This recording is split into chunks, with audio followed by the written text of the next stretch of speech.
been about... Absolutely. Starrcade 83, a flare for the gold, if I do recall. That's right. Now, what do you remember about that? Because you kind of passed the torch to Ric Flair. What's your thoughts been about Ric Flair? Obviously, we saw him this past Monday night. What's your thoughts about Ric Flair and what that first pay-per-view was like against him? Oh, the pay-per-view was really exciting because it was the first time anyone had ever tried anything like that, and to be associated with the first of anything is great. Flair, for a lot of years, was a great wrestler. At some point, you got to hang it up, and at some point, he's going to have to do the same thing. Do you think the time's come for him to hang it up? As long as he thinks he's physically, as long as he is physically able to do it, and he thinks he's that way, then I see no sense in, just quitting for the sake of quitting. But his days of glory are over, sure. I'm sitting here and we're looking at, you were a multi-time Missouri State heavyweight champion, Mid-Atlantic champion. Everybody familiarizes yourself, though, with the NWA. And, of course, for the better sake of argument, the NWA morphed into what became WCW. This past week, we've seen now Vince McMahon acquire WCW. What's your thoughts of now there really only being one guy that controls the major organizations of the sport? Well, he almost did that years ago, too. Back when he first went nationwide, I tried to pre-warn everybody that this was going to happen because I was traveling everywhere, and at that point in time, and everyone just kind of laughed and said, his father's an NWA member, and no one will ever be foolish enough to try that. And just a few years later, we found out that somebody was foolish enough to try that, and if Ted Turner was still in control, total control of his company like he was back during the NWA, and then eventually Crockett, I don't know if he ever sold it to him or not, but anyhow, Ted Turner took it over. If Ted was still in control of what was WCW would still be there. Yeah, because Ted was always a wrestling fan. Yes. And he always appreciated what wrestling did for his networks in their infancy, because really it was wrestling, talking about Mid-South and Georgia and Mid-Atlantic, that saved TBS early on. Well, it took TBS all the way across the nation, and was its, what would you say, the backbone of TBS for a lot of years. Oh, absolutely. Absolutely. And looking at yourself and being a part of that, now you're at a point in your life, you have your own organization. It's called WLW. It's World League of Wrestling, correct? Yes. What's it like now seeing these young guys, and you also have a lot of female talent as well, what's it like seeing these guys? Do you see a future for these guys in a business controlled by one man? Oh, it's something they're going to have to get used to for a while, I think. But he's got to have talent, and he's got to get it from somewhere. And I've got 4 or 5 young guys that have already wrestled for him. They wrestled for him in St. Louis, and then on the show in Kansas City the following night. I think they did very, very well for their first time in that type of surroundings. I'm sure they were really overwhelmed when they walked in there in front of all the guys that they've idolized. The crowd scene, they haven't been in front of nothing near that big, but, once you're out in front of those people and you accept how the people respond to you, like I was telling you earlier with the WrestleMania things, once you're in the ring, that kind of goes away. We're talking with Harley Race on the Wrestling Guys on Buckeye Country 106.5. I was going to ask you, Harley, was that all that Matt Murphy and Superstar Steve? Were those guys that got it? That was the 2 guys, okay, in my opinion, that stood out real well. Good. I had the Grizz there. I had D.I. there. And a kid that started with me, Derek Stone, was there also. Okay. Now, you've done the interview recently where you've hinted that you might come out of retirement for a match. I know you're in your late 50s. Physically, could you come back and still work a match? Oh, I'm sure I could. It wouldn't be I wouldn't be trying to set any longevity records. No 1 hour draws then? No. Let's have you and Les Thatcher have a match, actually. Well, Les has probably beat me 100 times. Well, when he tells us the story, it's 300 times, Harley, but, who knows what. You're getting close. Yeah, but you've been contacted by some companies over in Japan, correct? Yes. Now, are these serious offers? How close are we away from seeing a Harley race comeback? And would it be only for one match, or would you try and come back for an extended time? No, I have had countless number of offers to come back for the one-time deal, and I've just never ever even given it a thought until this Japan thing come up, and I mean it's daily. I'm getting faxes and emails from this particular individual over there, and I can't say that it's totally out of the picture, but I'm not going to say it's there either. Gotcha. We're talking to Harley Race. You can follow him online at harleyrace.com. Also find out more about WLW, the World League of Wrestling. You have another guy. We get questions all the time about where is this guy, where is this individual. Butch Reed works for you. How is Butch doing? Butch is doing fabulous. He looks great. The body's still there. And I think Butch is every bit as good as he was, 10, 15 years ago. And is he still going by, what's his, does he still have the blonde hair as the natural, or is he going back to his earlier look? No, he's hacksaw Butch Reed. Going back to the good days. Yeah. Good. Actually, I want to. Can you relate this story? I mean, I read this chat that you had with Slam Wrestling, and I know a lot of people that a lot of our listeners are on the internet. This has got to be one of the funniest stories I've ever read. The whole thing with the Star Wars and the C-3PO guy in Mexico that you had to. They asked you about if you felt you ever needed to shoot on some wrestler that was trying to take advantage of you.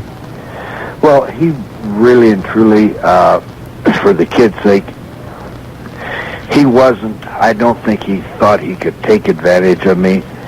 He was just trying to protect his, for want of a better expression, character. Now, was this guy like C-3PO from the Star Wars movies? That's exactly who he is. Yeah. How do you work a good psychological match with a guy that's dressed up as C-3PO? Well, I didn't. You would think the metal would get in the way or something. Harley, you were part of WCW early on when Ted Turner took over. You managed Van Vader. Any good stories out of there? Any thoughts about at that time what that company was like? Well, back then, Ted, I don't want to say had a real active role, but he always would come by every now and then, and he kind of kept tabs on it a little bit. And it was still wrestling then. It hadn't went to 30-minute speeches and stuff like that. And it was fun. Putting up with Vader all that time wasn't any fun. Now, another guy you had to put up with during that time is Mick Foley. And, of course, Mick has great success now. He's a best-selling author. And there's talk that he could write your story. Is that true? I really don't think that he'll be able to, because he's still under contract up there. Gotcha. Mick is just one hell of a nice guy. Yes, he is. And during some of the matches he was having with Vader, I made a comment to him one night. I said, Mick, you're going to be the next Harley Race with those goofy bumps. One guy I think I've heard you comment about is Chris Benoit. And Benoit does a lot of headbutts, which was a move that you were very famous for. But you've said that can cause him some problems down the road, and you hope that he would maybe back off from doing some of those. Yeah, anything like that coming off of the top, coming straight down on your stomach and your face is getting that close to the mat. you cannot keep it from happening sometimes where it goes, you go forehead first into it. And you start suppressing your neck, and that's what's happened to me. As the years go on and that stuff starts to catch up with you, at some point, I'm not there yet, but they're going to come out with they're going through the front part of your throat now to work on your neck. Right. And they tell me within another 2 or 3 years they'll be able to go in there without really disturbing a whole lot of anything and trim the ends of those spurs off without the real long recoup time. But it's an ongoing thing. My arms tingle and my neck hurts, and of course when that starts hurting, you start getting headaches and stuff. But I can tolerate it for a while. There's never a day that you really wake up and you're not in pain, correct? I haven't found one here lately. But looking back, you were active full time for really over 30 years as far as in the ring competing. I'm sure do you think it's all worth it? I'm probably one of the people, or one of the few people on earth that can actually say and really mean it when they say it, that has done exactly what they wanted to do their whole entire lifetime.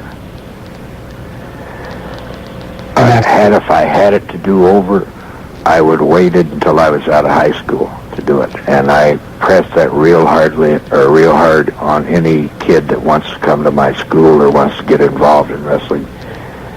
At some point, your body quits. If your head's still working and you do have the education, you're capable of going on. Harley, who do you think, and that's a great advice, because we get a lot of people that call in and say, I want to be a wrestler, where can I go? And we always tell them, don't go to a league and just start working. Get some training, whether it be your school, whether it be Les Thatcher's, whether it be, when Al had his, Al Snow, or Shawn Michaels when he had his, or whatever. There's a number of schools out there you can go and learn how to do it properly, because too many times, especially in the last year, you've seen where guys go in and they're working their first match after 2 weeks of training, and they don't leave the ring alive because they weren't taught properly how to take a bump and how to do the things that will keep you from getting seriously hurt or killed. That's really, really true. I still fail to understand why people put other people in the ring when they know that they have absolutely no knowledge of what they're doing. It's just greedy, money-sucking cockroaches that do that. Well, you said it better than I think we ever could. I think most definitely. And do you think that wrestling will ever get back to that, that psychological matches that that we used to have, that I know both Shawn and I fell in love with, or do you think that all that is gone? I mean, can someone like Benoit, who's probably I would say the best of today's wrestler that compares, I think, to the old school. Do you think that we'll see any of that again? Malenko's right along in there. Most definitely, absolutely. And there's several guys out there that can still do it, and for their own sake right now, that they don't have to, and the money that they're making, they're actually foolish to try to do it. Sure. Why take a bump when you can have a microphone in your hand and you're not abusing your body and you're making $2, $3, $4 million a year? Right. I understand that point too. In answer to your question about will it ever go back to that, I'm sure at some point it will. I'm sure neither one of you guys are old enough to remember, but in Chicago, they called it Marigold Gardens, and they had the first DuPont hookup out of there. Mm-hmm. Everyone thought once that network dropped that wrestling would, just go away again, and it did for quite a while. And I'd say wrestling really started its turnaround in the middle 60s, late 60s, and it's on close to a 40-year run now. Yeah. I mean, guys like yourself, like Bruno Sammartino, Buddy Rogers, Ivan Koloff, Pedro Morales, going back, Dory Funk Jr., Terry Funk, you guys really set the standard And really, you were the inspiration for guys like Ric Flair, like Arn Anderson, like Hulk Hogan, which, of course, they begat the current generation with The Rock and Stone Cold and Goldberg. So do you ever feel like that sometimes you don't get the recognition, or maybe you do, but sometimes guys who worked in the mid, the undercards, those guys don't get to share in what they don't get the accolades they should, is what I'm trying to say. Yeah, that's entirely true. Terry Funk's still fighting to get it, and if anybody ever deserves it, him and a Mick Foley type character absolutely deserve it. But it's like 2/3 of the football teams that are out there right now. How many of the people can you tell me that actually plays for the Dallas Cowboys? Right. Their starting lineup or their defense. If there's only so many stars that stick out there, the only difference between us and them are they were smart enough to form a union and protect themselves. Now, we've heard a lot of people, Roddy Piper's talked about it, Bret Hart's talked about it. Can there ever really be a union, especially now when, again, one man controls all of the major promotions? Well, now would be the opportune time, I agree. If anybody was ever going to try to do it. But the problem with that is the greed amongst the guys themselves. Are you there? Yeah, we're here. Yeah. We went up, I'd say, in the early 70s, we all had a big meeting in Chicago with Eddie Einhorn, and we were going to shake up the world of wrestling and try to form a union, and all the people that were there were, and even myself included, I had people knocking on Sam Mushnick's door and on his telephone saying races up there trying to create rumbles. I think we should replace him as champion, and I think I've got the guy that can do it. And the guys have been their own worst enemies ever since wrestling's been going. Let me ask you something, because one of the beliefs I have is that for another national promotion to get started, we've heard rumblings that Eric Bischoff or Jerry Jarrett or somebody like that may try and pop up with one. Do you think that if these guys were to form some kind of union, the guys that Vince doesn't pick up, let's say Scott Steiner, Kevin Nash, Hulk Hogan, some marquee names, they don't get picked up, they go to Jerry Jarrett's promotion, and they form some kind of union amongst themselves, do you think that some of the other top names maybe in the WWF, without mentioning anybody in particular, would be interested in jumping over and becoming part of a union, or do you think they would say, forget it, I'm staying where I'm at, if the money was similar? Forget it, I'd stay where I'm at. I'm making X number of dollars right now, and if I do this right, that should last me. If I go there, I'm cutting my own nose off to spite my face, and the guys that were there, say it was Jarrett and say it was Bischoff, the guys that were there working for them, and the guys that were making the biggest rumbles, and if it even looked like it might catch hold, Vince would make a phone call and say, hey, do you want to go to work for me? Yep. How many of them do you think would stay there? Yeah, very right. Yeah, it's a Good point. valid point. Good point. Harley, is there any other people coming out of your organization that we might be looking forward to? I mean, that might be seen coming up through the ranks? Well, the guys I just mentioned, of course. I've got a couple of more that are they're coming out this next weekend. All my kids are going to know one thing. They're going to know how to wrestle. There's different schools out there that's got different philosophies. A lot of them are teaching these kids how to take huge, humongous bumps and destroy their bodies before they're 30. Yeah, that's very true. Absolutely. And my kids are going to know how to wrestle, and plus they're going to know how to take bumps. That's part of the ball game.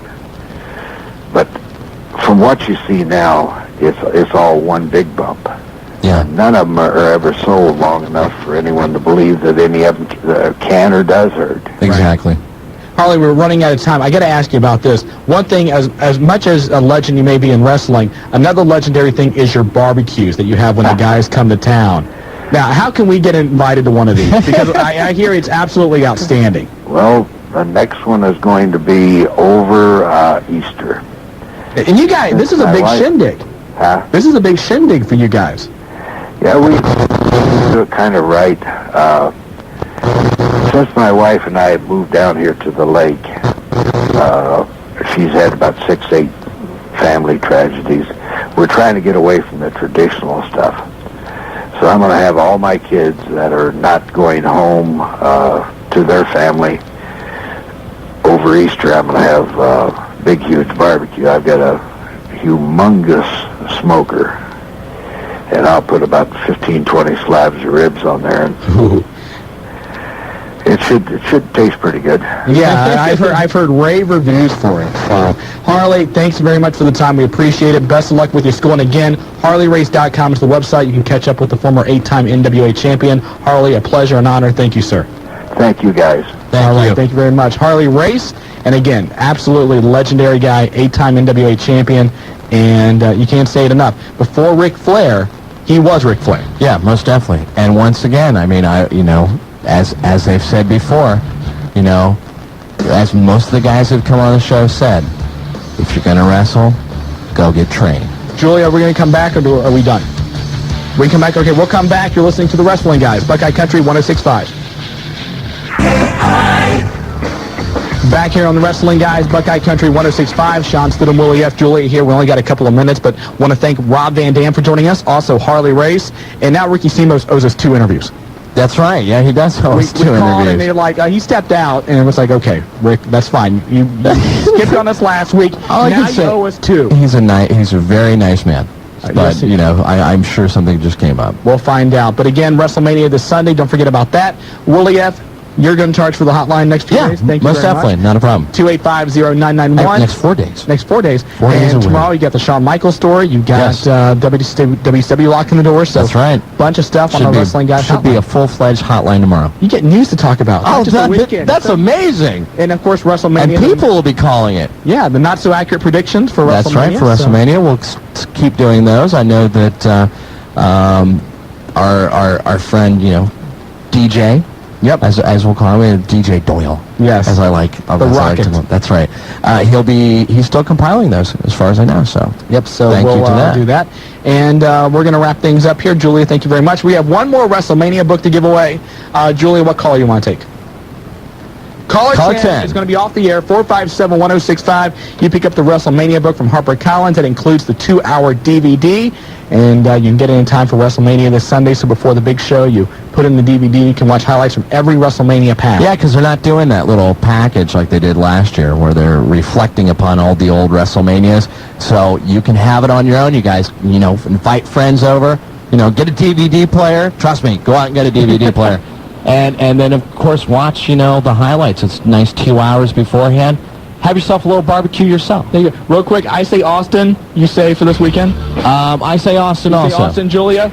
Julia, thumbs up on Austin. So we all say Austin this weekend. So that means Rock will come out the winner. That's right. You're listening to The Wrestling Guys. On Buckeye Country 106.5. Welcome to another edition of The Wrestling Guys on Buckeye Country 106.5. I am Shawn Stidham, and a couple of, I guess, pinch hitters this week. First of all, a voice you've all heard in the past, Joe is here. Joe, how are you? Hello. How are you doing? He is taking the place of Julia. And a new voice tonight, Willie F. is also off this evening, and a guy who's been wanting to do the show for a long time friend of mine, Eric Snell. Eric, how are you? Doing great. Thank you very much. And we'll take your phone calls tonight, 457-1065. A lot of things to talk about, a lot of things to dive into. WrestleMania, of course, this past Sunday, outstanding pay-per-view. Stone Cold Steve Austin, now the WWF champion, and also a heel. We want your opinions about that. Plus, a little bit later on, we are going to talk to Dave Penzer, who I don't know if I should say former ring announcer for WCW. I guess in limbo, I guess. But he was a part of the meeting last Wednesday when all of the WCW employees were told by Time Warner, thanks but no thanks, you're no longer needed.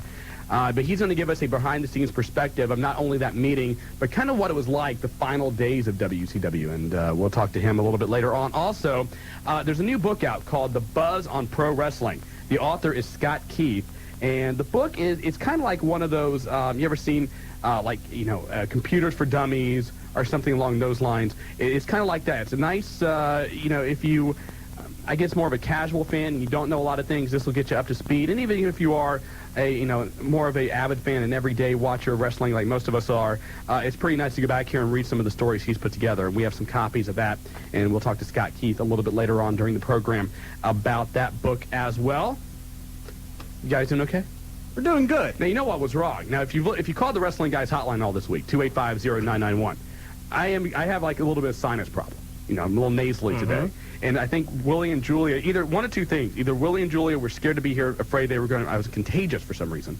Or we could just start a rumor tonight about why the two of them are not here at the same time. Mysteriously, both absent at the same time. 1 and 1 is 2. You put it together. And of course, not like we don't start rumors. No. Normally we don't. No. But in this case, when you call in tonight, if you have an idea, now don't make that the sole point of your phone call. We report the news. Exactly. But if you have an idea, maybe if you're out on the street tonight and you see them, maybe they're down at Newcomb's, maybe they're at Ned Pepper's, something like that. They're at the Bardo Charlie, something like that. Give us a call. Let us know if you see him tonight. Kind of a Where's Waldo almost kind of thing with Willie. Where's Willie? Where's Willie? Where's Willie and Julia? So anyway, let's go ahead and get into the news. This past Monday night's Raw is War scored the highest rating ever in the history of TNN, a 5.67 rating, making it the #1 broadcast on all cable outlets this past Monday. Of course, TNN is very happy with that number. You would almost expect, though, that with Nitro to be gone, WWF the last few weeks has done like a 4.6, Nitro a 2.1. Technically, shouldn't the rating been like 6.7? Technically, it should have been. But you got to think maybe next Monday, with the absence of the NCAA tournament game, that they should be able to score a little bit of a higher rating. Could you imagine The Rock as Duke Nukem? What? The video game? The video game. Duke Nukem is going to be made into a movie by Dimension Films. The website Coming Attractions is saying there is a rumor that Dwayne Johnson, The Rock, is under consideration for the lead role in the proposed Duke Nukem movie. Of course, this would go under a resume that includes Mummy 2, the upcoming Scorpion King, and another rumored movie, Conan the Barbarian. He has yet to come out with The Mummy 2. Audiences have yet to react to his real first movie acting role, and yet he's already got the Black Scorpion under wraps. Scorpion King. Or Scorpion King, I'm sorry. The Black Scorpion. There's a whole section about the Black Scorpion, how that was just like a dark flashing back period to of early wrestling. 90s WCW here. Yeah, that's, we try to forget some things. But he's got Scorpion King now that I'm talking Duke Nukem and Conan. Yeah, so Rock, a very busy guy, so possibly now going to be Duke Nukem. It's kind of cool. Are you going to address the rumors of the Pac-Man movie coming out starring Willie F.? Willie F. as Pac-Man? Yeah, that'd be pretty Is that maybe he's out on a screen test for that tonight or something like that. Scott Hall is going to make another appearance for the Intense Florida Wrestling Organization. That is John Tenta's group down in Florida, April the 13th. No word if he's actually wrestling or just simply making an appearance. The New York Daily News reported today that NBC could be done with the XFL after this season. Reportedly, NBC Sports President Dick Ebersol said, we're going to wait and see how the ratings are, and then at the end of the season, we'll make a decision. Well, the ratings are about, 41% below what the WWF promised advertisers. The combined rating on TNN, UPN, and what else do they on NBC? They get like a 5.6, 5.7, and the rating that they were promised advertisers was a 9.5. So because of that, they've had to give a lot of ad time away for make-good ads. But despite what everybody says, the World Wrestling Federation is promising the XFL will come back next year, and they're even looking at adding 2 more teams. Now, as far as a television network, we'll have to wait and see what... You know what that just means. What's that? 2 more new sets of cheerleaders. Exactly. And is there anything really wrong with that? There's nothing wrong with that. It's the American way. There you go. A lot of rumors are going around on the internet today about Joey Styles, and apparently he talked with Slam Wrestling, and made the comment that he is not doing interviews because I am no longer in the wrestling business. That was his quote. And some people have taken that to believe that he is retired from the wrestling business. He says, no, that's not true. The company I was working for has ceased operations. I'm not working for any other wrestling companies right now, so I am no longer in the wrestling business. He did say that if the decision is made, or if he is, if he does resume his career in professional wrestling, he will make a public statement on media owned by his new employer the way it should be done. So I guess he's not going to come on here. That's fine. Never say never. Never say never. SmackDown tapings took place last night. Quick preview of what you will see. Intercontinental title will be on the line as Triple H takes on the champion Y2J Chris Jericho. Also, you've got the RTC taking on Kane and The Undertaker. K-Quick takes on Rhino. You know, that's K-Quick does equal ratings. And an interview between Stone Cold Steve Austin and Jim Ross kind of gives more behind the scenes, more in-depth onto why Stone Cold Steve Austin turned and joined Vince McMahon and Triple H, and we'll talk a little bit more about that here in just a few minutes. That interview definitely will solidify Austin's heel turn, from what I understand. Yes, we're not going to spoil it, but there are some things during that interview which got the crowd to boo, just to say the least.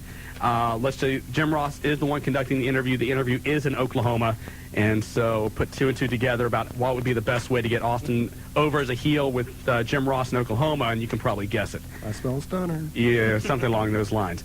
457-1065 is the phone number. We want to get your thoughts about WrestleMania this past Sunday, and also want to mention this quickly. This coming Saturday, Outlaw Championship Wrestling running another show at the John Bryan Community Center in Yellow Springs. Matches include the OCW National Heavyweight title, which is vacant. I guess they're going to have a tournament or something along those lines, and the champion will then wrestle the OCW Heavyweight Champion, Big Jim Hutchinson. So they're going to fill the belt, and then that guy gets an immediate shot at the big belt. There you go. UCW Tag Team Champions Big Daddy Raj Cox and Big Brother Almighty, part of the Dark Horsemen, take on the Indian Outlaw and American Superstar Bobby Wright. And OCW Tag Team Champions, the CIA, put their belts on the line against Chris McGraw and Director's Cut Johnny Starr. 9 great matches in all. For details, call 229-8189. And that's the news. And you know, I just want to add something to the show real fast before we go any further. Yes. Now, wait a minute. What is that all about? Okay. For those of you that don't know, Joe is a huge Kurt Angle fan. Well, Joe's huge to begin with, but Joe's also a big Kurt Angle fan. And so say it. You know, I'm a mark. I am a mark for Kurt Angle. And knowing that I'm a mark for Kurt Angle is my first step to not being a mark, so...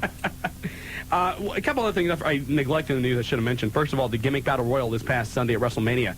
A lot of talk that the one-man gang was going to be there, and he was, but that he was going to be Akeem. Apparently, the problem was that as far as him not coming out as Akeem, the guy's lost like 100 pounds since he last wore that costume, 8, 9, 10 years ago. And so when he showed up in Houston, he tried it on. It couldn't fit, so they said, just go back out as the one-man gang. I didn't want to say that he looked good, but I don't think anyone in the Battle Royal really looked good. Iron Sheik, he looked incredible. Who did? Iron Sheik. That guy was amazing. Oh, well, Bobby Heenan's line when the Iron Sheik was coming down about, well, he should be here by the time WrestleMania 38 rolls around. Brother Love was probably the most impressive looking, in my opinion.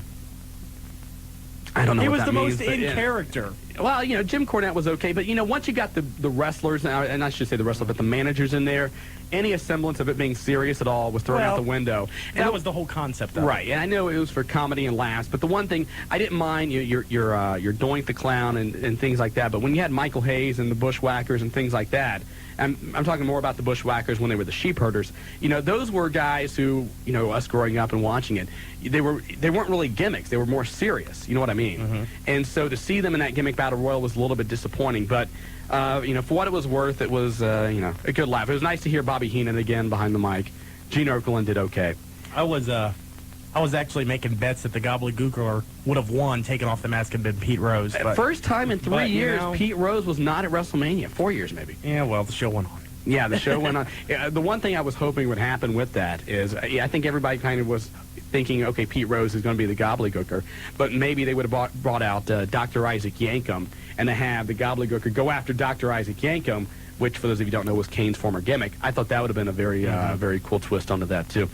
Jim Ross did mention in the Ross Report earlier this week that WCW right now has a tentative date television taping on May the 9th in Trenton, New Jersey, and then a television show will be airing that. They'll tape that and then air that on Saturday night, May the 12th at 11 p.m. 11 p.m. to 1 a.m. apparently will be the new time slot for WCW on TNN. There's some people that say that Vince wants to go up against Saturday Night Live because Lorne Michaels yanked him off about the XFL flap during week 2 of the XFL season.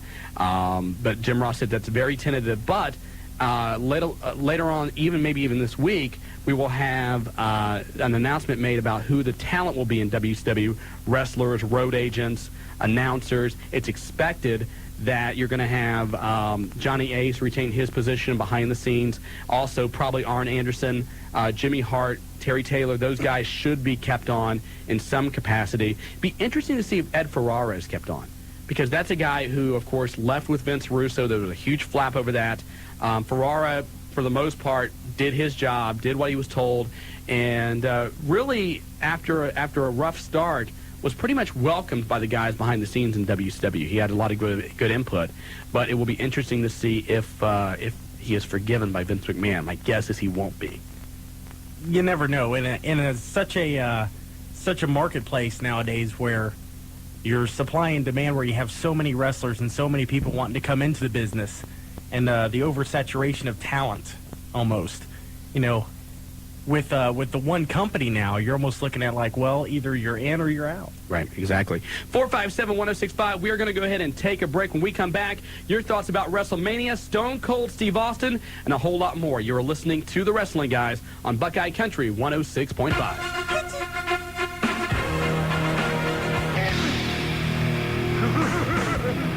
Welcome back to The Wrestling Guys, Buckeye Country 106.5. Shawn Stidham along with Joe and Eric Snell filling in for Willie F. And you're sure the game, by the way, that is now one of the new songs you hear at the Cincinnati Reds. As the game is getting ready to start, they play that. So You don't have to admit usually I don't like the bands and stuff performing at it, but Motorhead did a good job. And also, I don't know if you've mentioned this, but big kudos to Triple H, who actually performed his match in WrestleMania with bronchitis. Yes, he did. And talk about WrestleMania this past week, and the big story obviously coming out was Stone Cold Steve Austin turning heel. I had heard about 4 or 5 o'clock that afternoon that was the plan, was to turn Austin heel. I did not believe it then. Of course, obviously they did it, and the question I asked on Monday was, well, if a wrestler turns heel and nobody boos, is he still a heel? Because Sunday in Houston, in Austin's home state, nobody booed the guy no matter what he did. The guy could do no wrong. But the degree of his heel turn, I don't think really kicked in until Monday, and as you will see on SmackDown tomorrow night. Right. And the one thing I strongly believe is if WCW was not owned by Vince McMahon, or if there was another competitor, which was a viable competitor to Vince, I do not think they would have made the turn with Austin. Changing Steve Austin from the consummate babyface, your number one guy in the promotion, to a heel is a very big risk. And I'm not sure Vince would have taken that risk had WCW not been purchased by him. I agree, and not only that, but did you see Austin? It was kind of labored, his whole heel turn itself. I mean, it was he was almost put out in front of the crowd. He wasn't drawing off the energy like he normally does. Yeah, I mean, it just really seemed... Austin, that entire time, was working as a heel. You could see it in his mannerisms, the way he was looking, the way he was acting. But, until Vince came out, you just wondered exactly what was going to happen. But I still think it was just such a big risk. But let's face it, Vince owns everything right now. There is no risk. Where else is anybody going to go? I'm sorry, nowhere. Ally McBeal. Yeah, you're going to see, Ally McBeal's rating, I'm sure was skyrocketed since Nitro went off. But there's such a huge crossover there between the fans. But anyway, I just don't think Vince would have made that move. And the other question now is, who is your top babyface? The Rock is gone. He is off for a couple of months to film The Scorpion King. It looks like at Backlash you're going to have Undertaker taking on Stone Cold Steve Austin. But outside of The Undertaker, who is next? No, they have not elevated anybody up to that main event level where you see somebody like a Jericho or a Benoit or somebody like that against Austin and you go, okay, that guy has a chance. No, he doesn't. He doesn't really have a chance maybe with the fans, but from a wrestling perspective of who could put on a decent match with Austin, sure, you look at both Chris's, Jericho and Benoit. You look at maybe a possible face turn from Triple H. All those guys could put on a decent match with with Austin, but storyline-wise, are any of them ready? And the other thing, too, is looking at it from a storyline perspective. Granted, this is wrestling. You got to throw a lot of things out the window. But let's just not forget, 3 or 4 months ago, Austin and Triple H are waging this mortal war on each other because Triple H tried to kill Stone Cold Steve Austin at the Survivor Series a year ago. And now, all of a sudden, Austin's like, oh, no, hey, if that's the guy who tried to kill me, I want him on my team. No, you don't. You want to kill the guy. I don't know. It's a huge risk for the WWF. But again, if there's nobody else competing with them, is it really a risk? But then again, you needed a way to get Rock out of the Federation, too. And I think that's what they're probably focusing on. Let's turn Austin heel, get Rock out. That way when we bring him back, bing, bang, boom. But now they're stuck with the problem. What are they going to do between A and C? They need that B to fill it. And the other problem compounding this is Shawn Michaels, because if you've not listened to the hotline or you didn't listen to the show last week, we touched on it briefly. Michaels last week at SmackDown did not endear himself to the WWF brass. For the second night in a row, he was not used. This time, he was scheduled to make an appearance at SmackDown last week. He was going to be involved in WrestleMania this past Sunday, but Michaels was in no condition to perform on television. Physically, he's fine. Mentally, whatever. But Michaels was in no, I don't know. I don't want to come right out and say what we've been told because we can't confirm it. But he just wasn't able. Well, if he was, without embarrassing himself or the company. Right. And so, Michaels has been scrapped. No idea when he's going to come back. Now, there's a name that they could put against Austin, and people would go, there's a legitimate chance. The thing we had heard that was going to happen was Michaels would come in this past Sunday, help Triple H defeat The Undertaker in The Undertaker's undefeated streak at WrestleMania, and then you set up a main event with Michaels and Triple H against Undertaker and Kane, or even Undertaker and Austin for Backlash at the end of the month. Now with Michaels, on the shelf, or, his future in limbo, they had to make some changes, and so that's why we saw this past Sunday at WrestleMania. With the rebuilding of WCW anyway, my personal opinion is Michaels should head over there and come back as a fresh start in WCW, help rebuild that company, give some more legitimate name power when they rebuild over there. And that's fine. That's a good idea. But the problem is Michaels ticked off the same guys that own WCW. Correct. So the guys have to realize this. If you, act in a way that management's going to get yanked off at you, you don't have that option of going to another company because right now there is not another company to go to. And unless Jerry Jarrett or Hulk Hogan with Paramount Pictures or Universal Studios or whatever, unless they get together and decide, hey, we're going to start up a company, we have a TV network, we have money, we can guarantee a paycheck, these guys better just stick their tail between their legs and do what they're told, and don't rock the apple cart because there's only one apple cart in town right now. Two things that can save them. One, what you just said. The second one, 2 words. Wrestling union. Not going to happen. Not going to happen. If there's ever been a time where they've needed it, though. Yes, but the problem is, and Roddy Piper has said this on numerous occasions, if you had, say, 20 guys all in a room together, your top stars, and they all got around and said, okay, you know what, we're going to form a union, we're going to walk in the Vince, we're going to tell him this is how it is, I guarantee at some point one of those guys, more than one, would grab their cell phone, say, guys, I got to run the bathroom or something, call Vince and say, Vince, you wouldn't believe what these guys are trying to do to you, so that they could try and take somebody else's spot. Wrestlers, as a breed, are very insecure, and they're always looking behind their shoulder because they're afraid somebody else is going to try to bump them out, because more often than not, somebody is trying to bump them out. Yeah. I was going to say, the Shawn Michaels thing could actually be a blessing in disguise, because one of the guys they could push is, in like your Jim Ross interview, would be Kane. Kane's somebody that could step into the limelight there with an Austin actually hold his phone. There's a guy who's been regulated to the hardcore division, and we'll see what happens. Also, talking about WrestleMania, I hate to say this because you're in the room, Joe, but Kurt Angle and Chris Benoit was an absolute classic. And the nice thing about that match, the nice thing about it, Benoit could wrestle a dead guy and put on a 5-star match because he's that good. But Angle did things on his own. He didn't need Benoit to carry him. He matched Benoit hold for hold and was outstanding to watch. It's nice to see Angle raise his performance up to that level. It was nice to actually see a quote-unquote wrestling match. The first half of the match was very amateur-style wrestling. A lot of people didn't understand and was looking. You could see the crowd looking at the ring like, when are they going to hit each other? Right. It was nice to see a different form of wrestling. And, of course, down the line, Backlash, you're looking at a possible stipulation match. That's just inevitable at this point. Right, and also TLC 2. Normally I'm one of those guys, when you see a sequel to something, you go, don't do it. Just leave the first one by itself. Don't try to repeat it because you're not going to top it. They did. He did a great job of doing it, too. Yeah, and Jeff Hardy is just freaking suicidal. That guy is just, he's nuts. The guy does things that you should not try to do. I don't care how much training you have. I don't care if you have a net under you. You should not try some of the stuff this guy does. But TLC 2 was outstanding. Also, a match I was pleasantly surprised by was the Undertaker-Triple H match. Because Undertaker basically, let's face it, he's not the same guy he was 8-9 years ago. He's not able to fly over the ropes like he used to. Physically, he's been beat down over the years. But he did put on a great effort. Now, if you talk to Willie F., he'll say, he punched and kicked. That's all he did. But Triple H gave a great effort, too. The match was nice to watch. Nice pop for the Tombstone Pile Driver. Would like to see that a little bit more.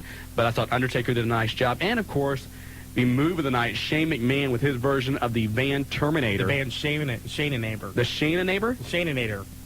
Shane-inator.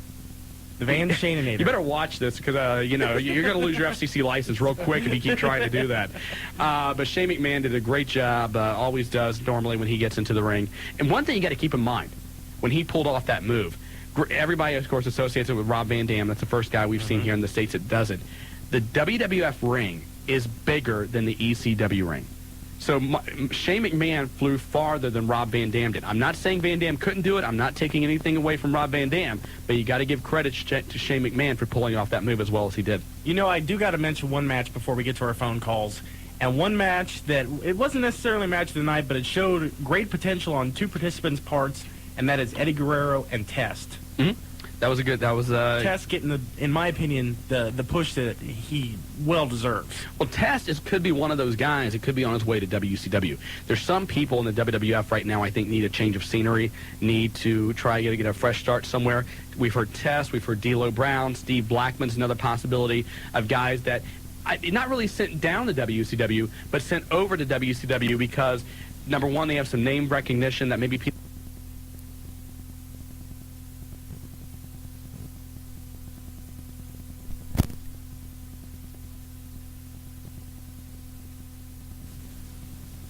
have some name recognition that maybe people that normally don't watch WCW would look and say, oh, there's Test. Sent kind of over and up a level. Yeah.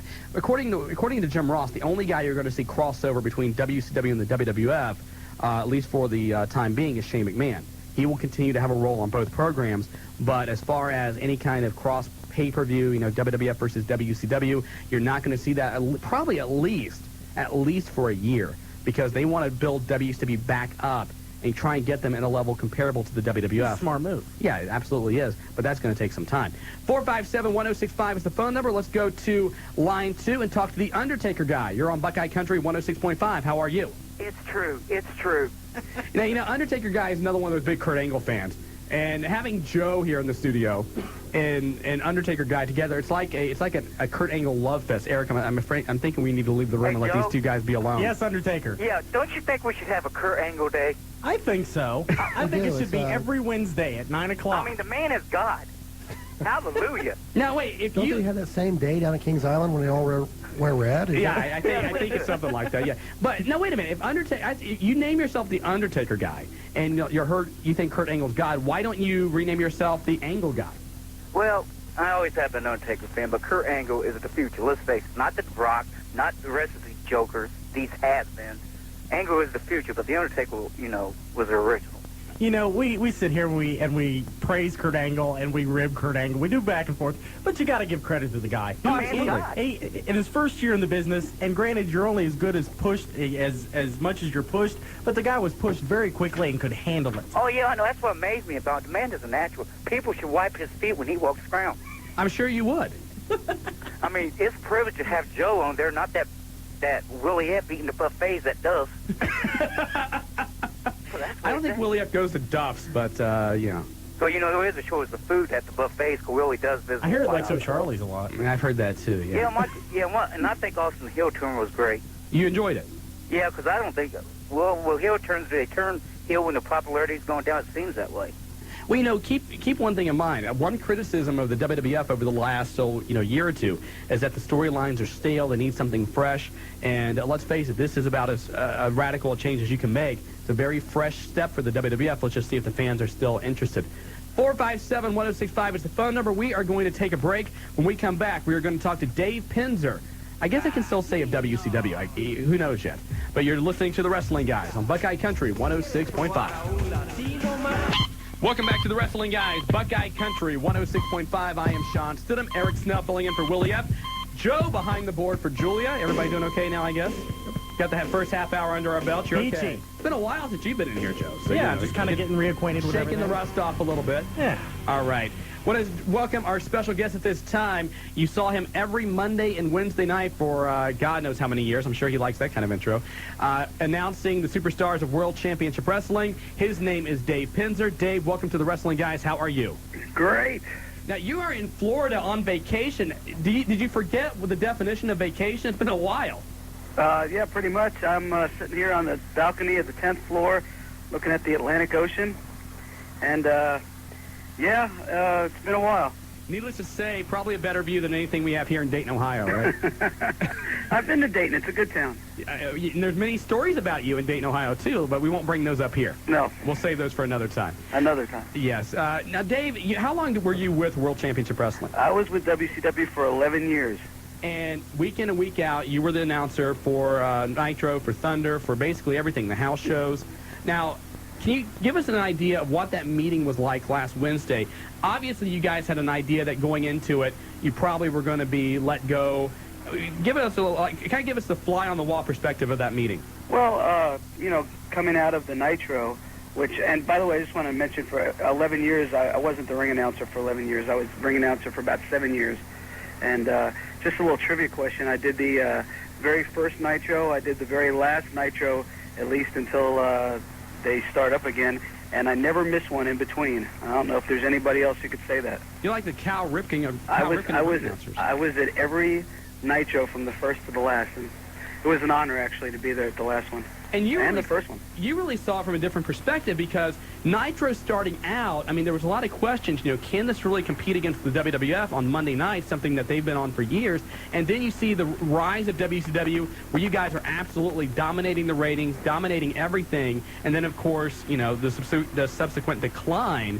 So it must have been a wild roller coaster ride for you. It's been a wild ride, and I'll tell you this, if it really is all over and never to be seen in this business again, for 11 years I got to do something that I love.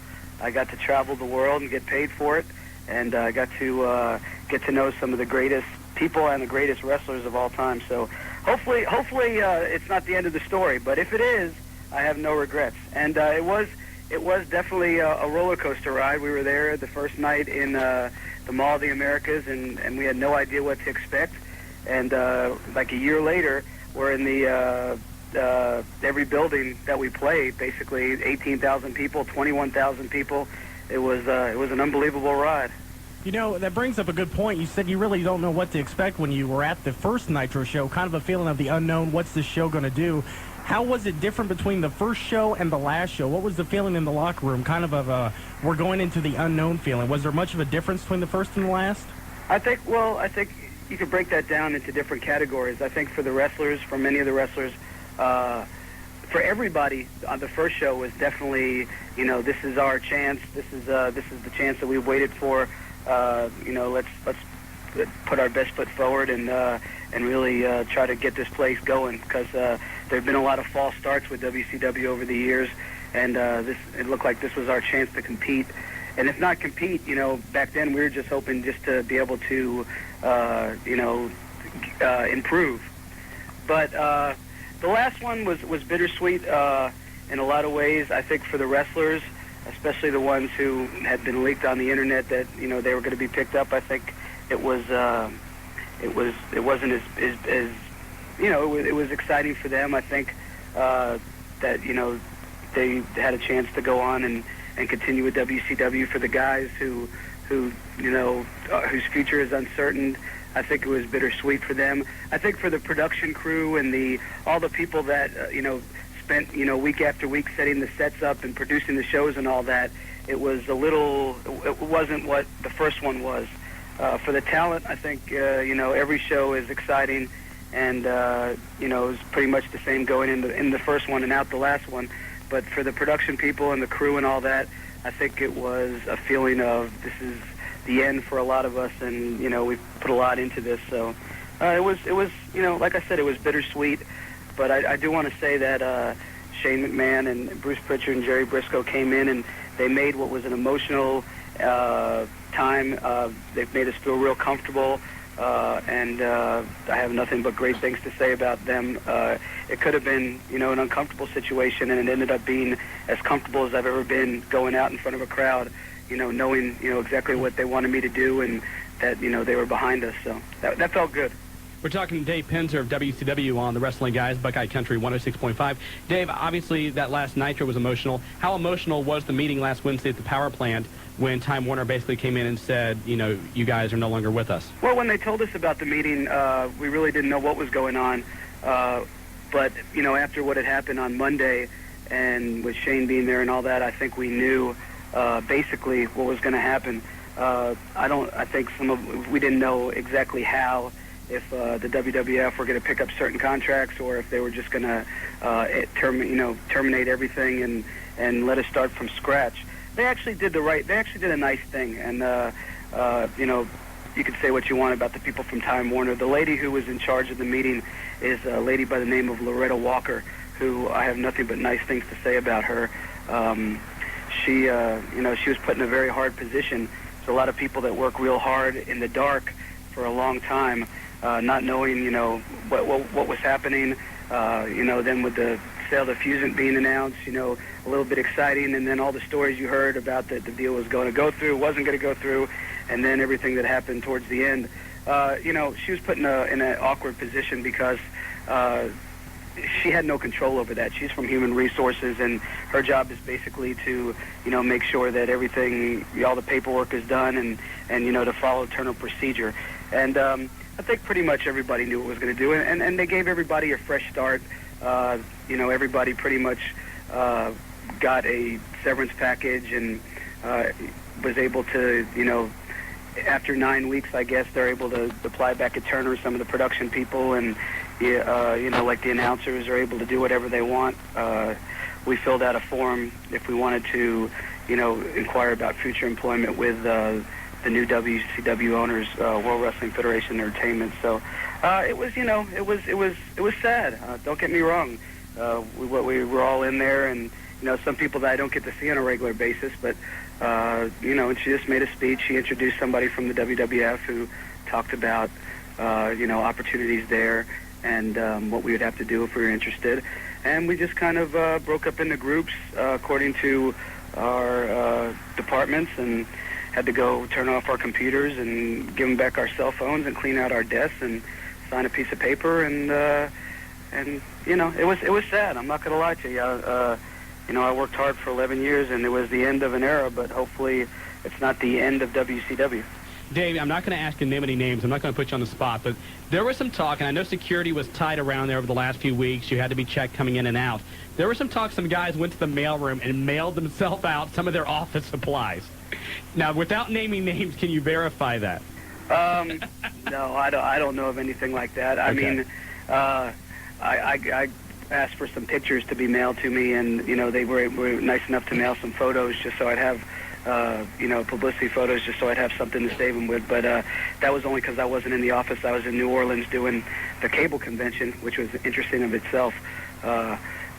We had the last night of the cable convention for pay-per-view operators, and that was pretty much the day that it was announced that WWF bought us. So there really wasn't much for us to say. But they planned this lavish party with all these great bands and Cowboy Mouth and in ballrooms and clubs, and hey, it was great, and we had a good time, but it was kind of strange. Okay, first of all, Dave, two things. Number one, you say you're sitting across from the ocean, and we can almost hear it there in the background. I just want to tell you that we're all kind of envious of that right now. Oh, don't be envious. Second of all, kind of switching to a positive side, looking back at all the Nitros you were at, not from a behind-the-scenes point of view, but from a watching the actual show point of view, what was your favorite Nitro moment? Oh, there's so many to choose from, but I have to say, when Scott Hall walked down, and, I knew Scott Hall was going to walk down the aisle, but the speech he gave about Billionaire Ted, and they were coming to take over, and my mouth just dropped. It was just the most amazing the most amazing thing I ever saw. It was almost, like that last Nitro was, and that would have to be a close second when Vince McMahon came on the big screen. That gave me chills when we started off Nitro and Vince McMahon came on the screen, and the little vignettes that he did, and but the Scott Hall thing was sort of like that. I knew he was coming down from the crowd. I wasn't sure what he was going to say, and when I heard the promo, I was floored. Well, it was funny. You talk about Vince McMahon popping up on the Nitrotron. I remember I was sitting there watching that final Nitro, and a friend of mine who really doesn't follow anything on the internet or whatnot called me when that happened, going, "What the hell is happening here?" And it's one of those moments I really wish I didn't know that was going to happen, because I can just imagine you turn on WCW and all of a sudden you see Vince's face. The reaction, I know some of the people in the crowd didn't probably know it was going to happen either. Had to be something just remarkable. Well, we had a bunch. It was a mixed crowd, but we had a bunch of wild spring breakers, and and then we had wrestling fans that had come there to be a part of it. And it was funny, judging from the signs and the reaction, not very many of them knew what was about to happen. And when Vince McMahon came on there, you could look in the audience, and these people, especially the spring breakers, were like, did I have one too many beers? What the heck just happened? And yeah, there wasn't much I could say. I'm sort of, when I go to these shows, I'm sort of the MC for the live crowd, but I have to play along with the storyline, and so I just kind of said, well, we said it was going to be a Nitro to remember, and it sure looks like it's going to be. Is basically all I could say. But I got goosebumps, and the crowd was great when Shane McMahon came out. It was one of those. It was a Nitro moment. Hopefully not the last one, and hopefully not the last one I'll be a part of. You touched on something without getting us in too much trouble, without being too graphic. You got any good Nitro spring break stories for us? No. I'm sure you don't. No, I wouldn't have any of those. Hey, Dave, you think about the heights that WCW had during the NWO run, and Goldberg and Hogan at the Georgia Dome with 47,000, 50,000, 60,000 people, whatever it was. That was definitely a Nitro moment. Absolutely. What do you think was the main reason why we saw the decline of WCW? Was it bad business decisions? Was it too wild of a locker room? Too many Chiefs, not enough Indians? What was it? Never in the Army or the Marines or anything like that, so I can't compare it to anything like that. But as far as anything I've ever done in my life physically, far and away, it was the toughest thing in the world. It was like every day of your life was Monday through Friday, 9 to 5. You were there. You were running. You were doing push-ups. You were in the ring taking bumps. Oh man, it was, and then you had to clean up afterwards too. Exactly. You didn't have to mow Paul Orndorff's grass or anything like that, did you? Have to what? You didn't have to mow Paul Orndorff's grass or anything like that, did you? Not me personally, no. Okay, good. The road. I just want to keep doing this as long as I can. I mean, things in my life have changed a lot lately. I have a family now. I'm married. I have an 8-month-old son and a 6-year-old stepson. And, I need to still provide for them as best I can and also pursue my dream all at the same time. It's kind of a juggling act right now. In between changing diapers. Yeah, you don't know the half of it. No, I have an 18-month-old, so yes, okay, I do. Then you do know the half of it. I do know the half of yes, it. So. Okay. But anyway, this Friday night, Shark Boy taking on Ray. My first response was, God, I hate to answer something like that because I'm not a wrestling expert. And Bob Ryder said to me, you're the first non-wrestling expert we've ever had on this show. Everybody has their own opinions on what happened. It's very easy to say in hindsight that, this should have happened or that should have happened or that should have happened. There were mistakes made. I'm a ring announcer. I worked in talent relations for WCW the last year I was there. I've done some production stuff. I've done some interviews for Market Specs, but I've never had to run a wrestling company, and I can't. I don't want to put myself, and I hate to not answer the question, but I just don't. I hate to put myself in there and say, well, this should have been done. This should have been done. This was the problem. It seemed like we were riding a wave, and little by little, the wave sort of crashed. And I'm not sure what the reason for that is, and I would hate to put the blame on somebody because I don't know that I could do any better if I was running a company. It's one of the things that I think I realized now about the difference between WCW and the WWF was WWF. They were a wrestling company. They lived and breathed WWF. The bottom line was if the wrestling made money, then the owner made money, and everybody made money. it was very hard for the people in WCW to get things done. We weren't well received by other groups that were under the Time Warner and WCW Turner umbrella. It was kind of disappointing that there wasn't more support there. I don't think that, and decisions that had to be made couldn't be made by an Eric Bischoff or a Bill Bush or whoever it is. I mean, they had to be made by this guy's boss and this guy's boss and this guy's boss. And, I think that's one of the reasons why Eric, when he wanted to do the Fusion deal, really believed that he had a chance of bringing WCW back to prominence, is because I think he realized that there was just too many people that had to be answered to in the corporate structure, and that if there was one or two people running the ship, that it's a lot easier to get things done. So I hate to say that was the main reason, but I think that it's very evident that the World Wrestling Federation, that's their business, and the buck stops with one or two people. When you're in a company like Time Warner, Turner Broadcasting, the buck stops with this guy and that guy and this comptroller and this money guy and this vice president, and it kind of gets hard sometimes to do exactly what you want to do. We're talking with Dave Penzer on the Wrestling Guys on Buckeye Country 106.5. Dave, it's been basically about a week and a half now since that final Nitro. Have you talked to any of the guys whose names have not been linked to be going to the WWF and kind of got an idea what some of their plans are or what they're going to do? I've talked to friends of mine that were agents or work in the office, people like that, and everybody's just kind of waiting. I haven't really talked to a lot of the wrestlers. Like I said, I've been here. I haven't even had a computer in front of me for about 6 days here. So I'm kind of away from the wrestling business, and I don't know. Maybe you could give me some scoops. What's going on? Well, did you watch WrestleMania? No, I couldn't. I couldn't watch it.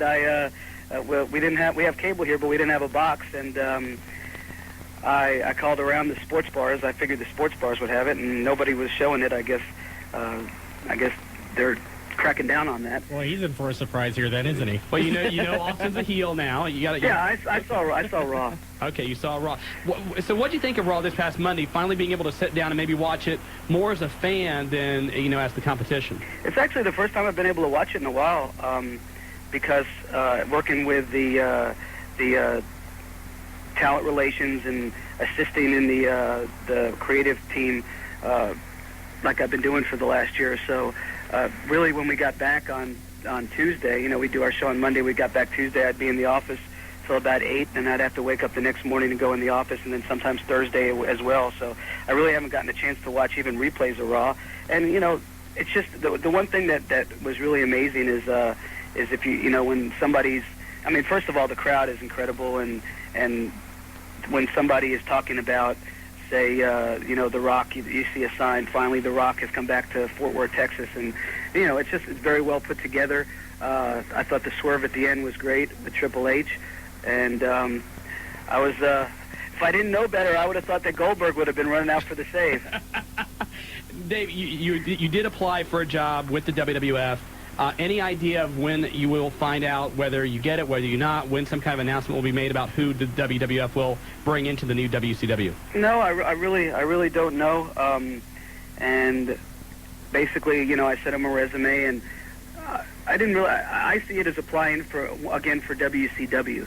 WCW has been my home for 11 years, as I said. I've put a lot into it. I've missed a lot of family events by being there, and I don't regret any of it.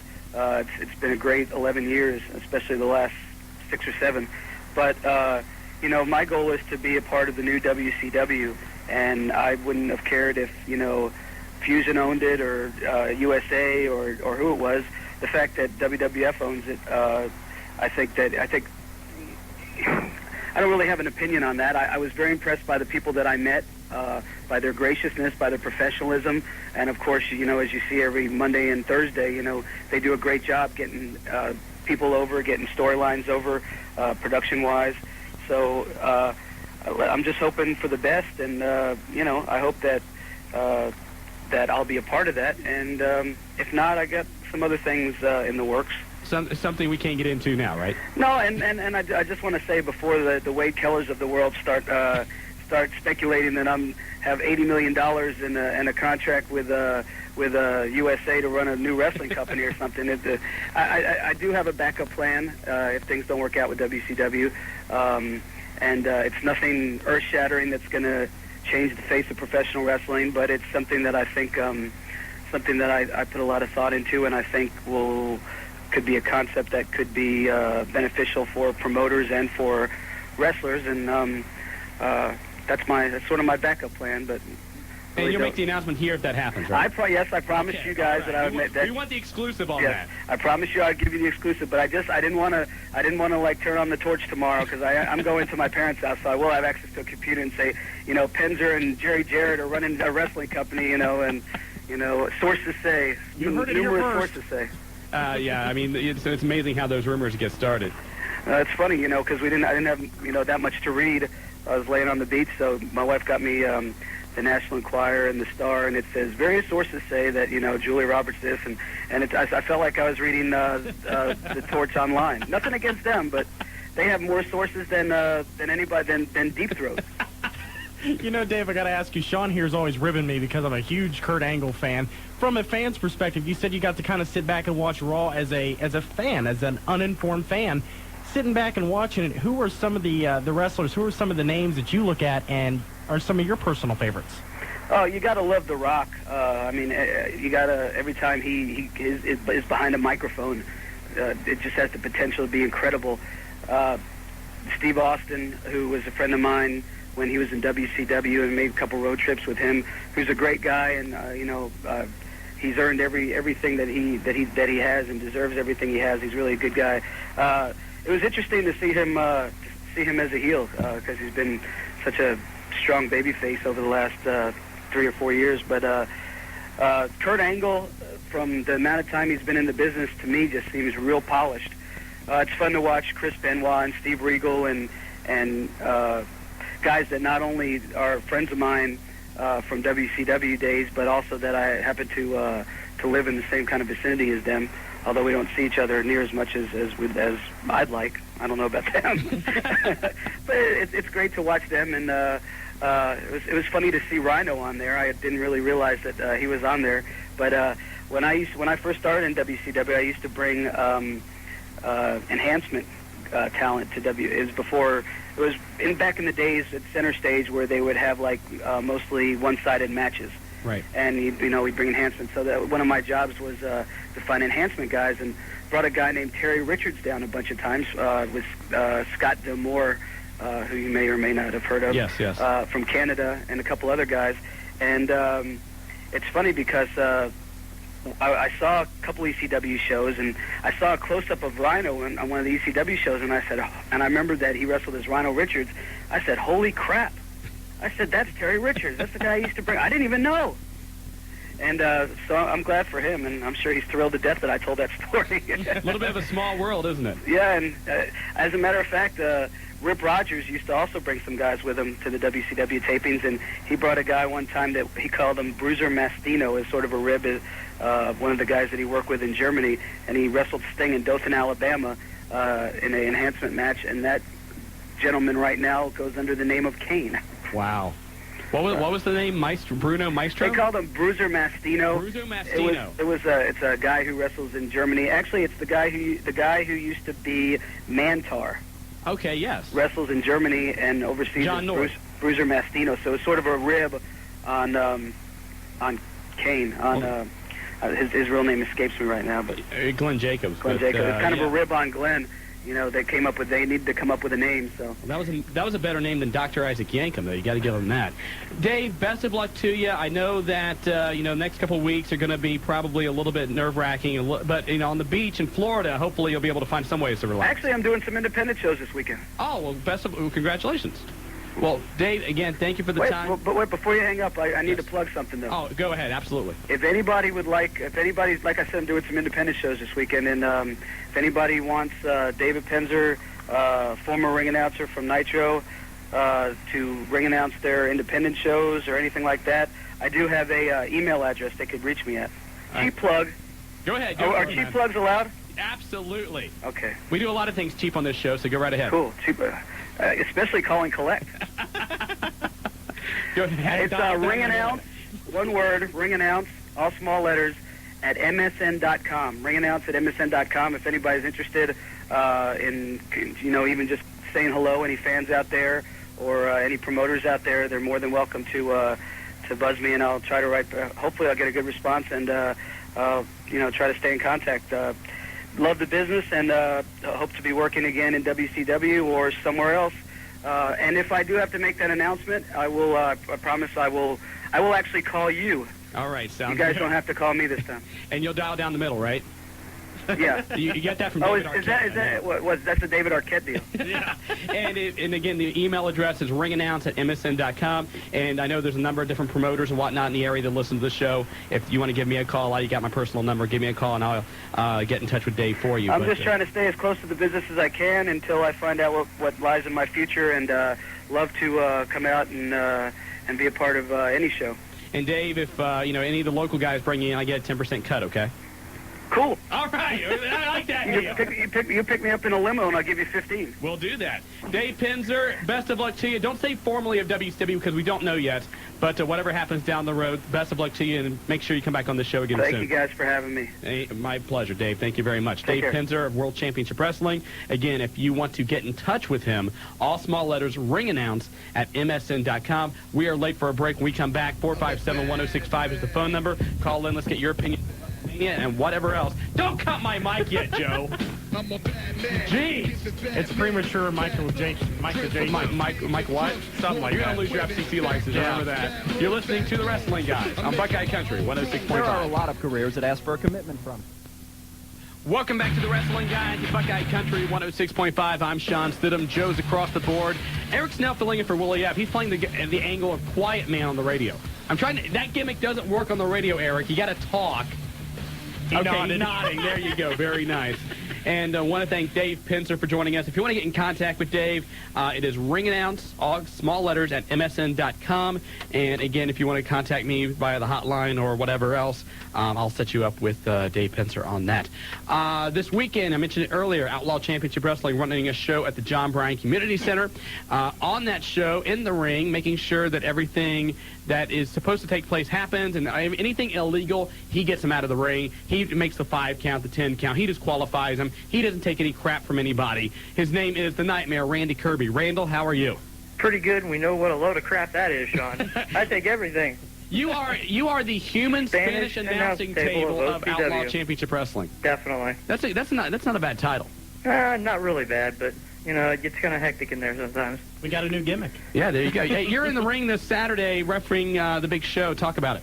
Well, we got a lot of great matches. We got a national title match. It's going to be between Mayhem and Khan, who's a member of the Four Dark Horsemen.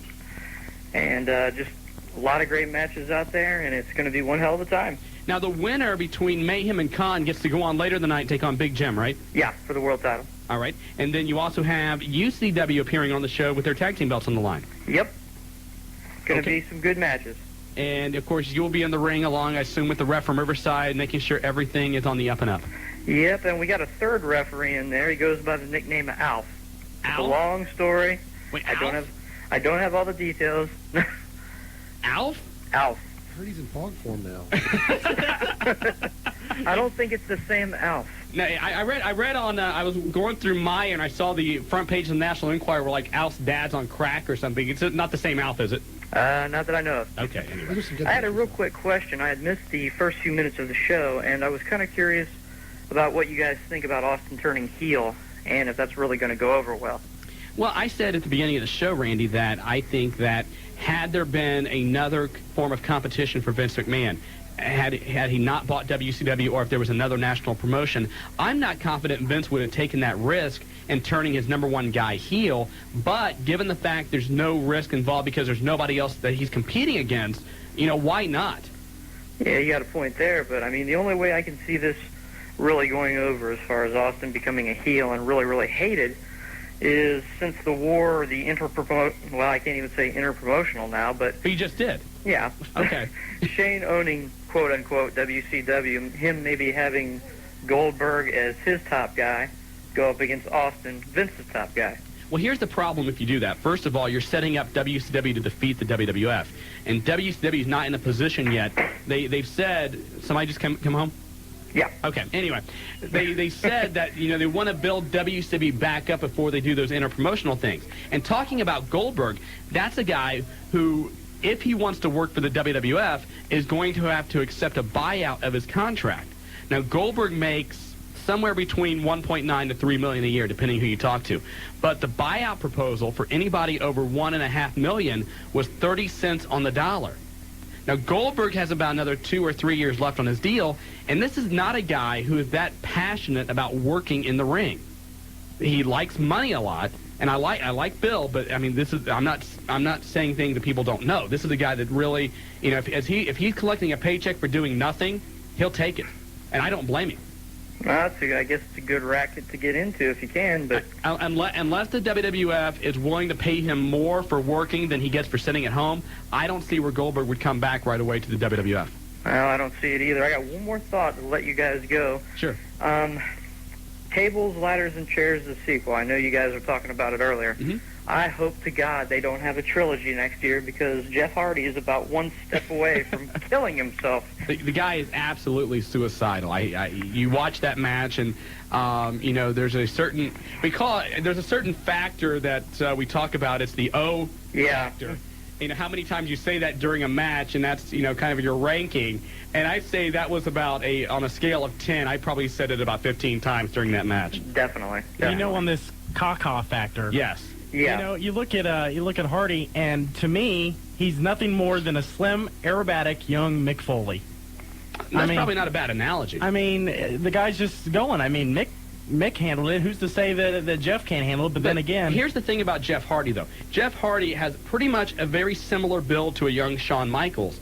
Shawn Michaels did some of those same types of things, and he had to retire at 32. He burned himself out. As long as Jeff Hardy continues on this kind of pace, the guy is not going to last another 5 years. There is no way. His body's not big enough to take that kind of abuse, and the risk he does. You watch Jeff Hardy when he does that Swanton bomb. He pulls his head up at the very last second. 1 second off, and he probably breaks his neck.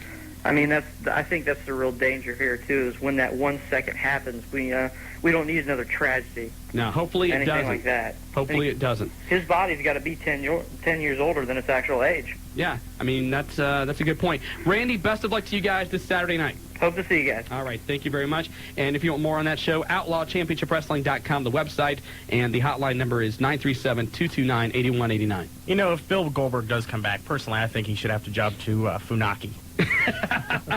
Welcome back, Bill. Lay down and count to 3. You know what? Give him enough money, he'd probably do it. Let's go to a guy who's been on hold 38 minutes? He's the Iron Man match of He's approaching 40 minutes. Suicide X, welcome to the Wrestling Guys on Buckeye Country 106.5. Hey, how you guys doing? Good, what is up? Nothing really. I have 2 questions. The first one's with Triple H. Do you think Kevin Nash should come over to WWF and then come back with Scott Hall and add Shawn Michaels to form the original clique? No, and I'll tell you why. First of all, Kevin Nash is in the same situation as Bill Goldberg.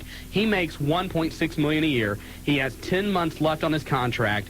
If Kevin was to take the buyout, again, 30 cents on the dollar, he would lose over $1 million over the next 10 months, plus have to go back and work full-time. And Kevin is a single father. Kevin, I think, pretty much wants to stay at home, be with his kid, and kind of rest because, I mean, Kevin's around 40 years old, so he's not a spring chicken.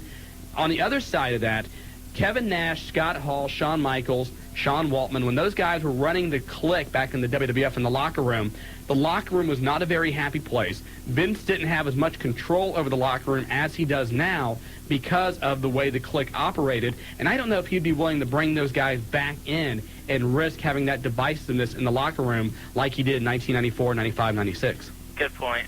My other one is, do you think X-Pac forming a new DX with Justin and Albert? Sure looks that way, doesn't it? Yeah, because he was getting ready to give the X sign that one time, and then he pulled his arms away like nothing. Well, I believe their faction is called the X Factor. Yeah. So it's something similar to that, and probably that's not a bad idea for those guys. And I would think that, with WrestleMania is always kind of the season finale and the season premiere for the WWF.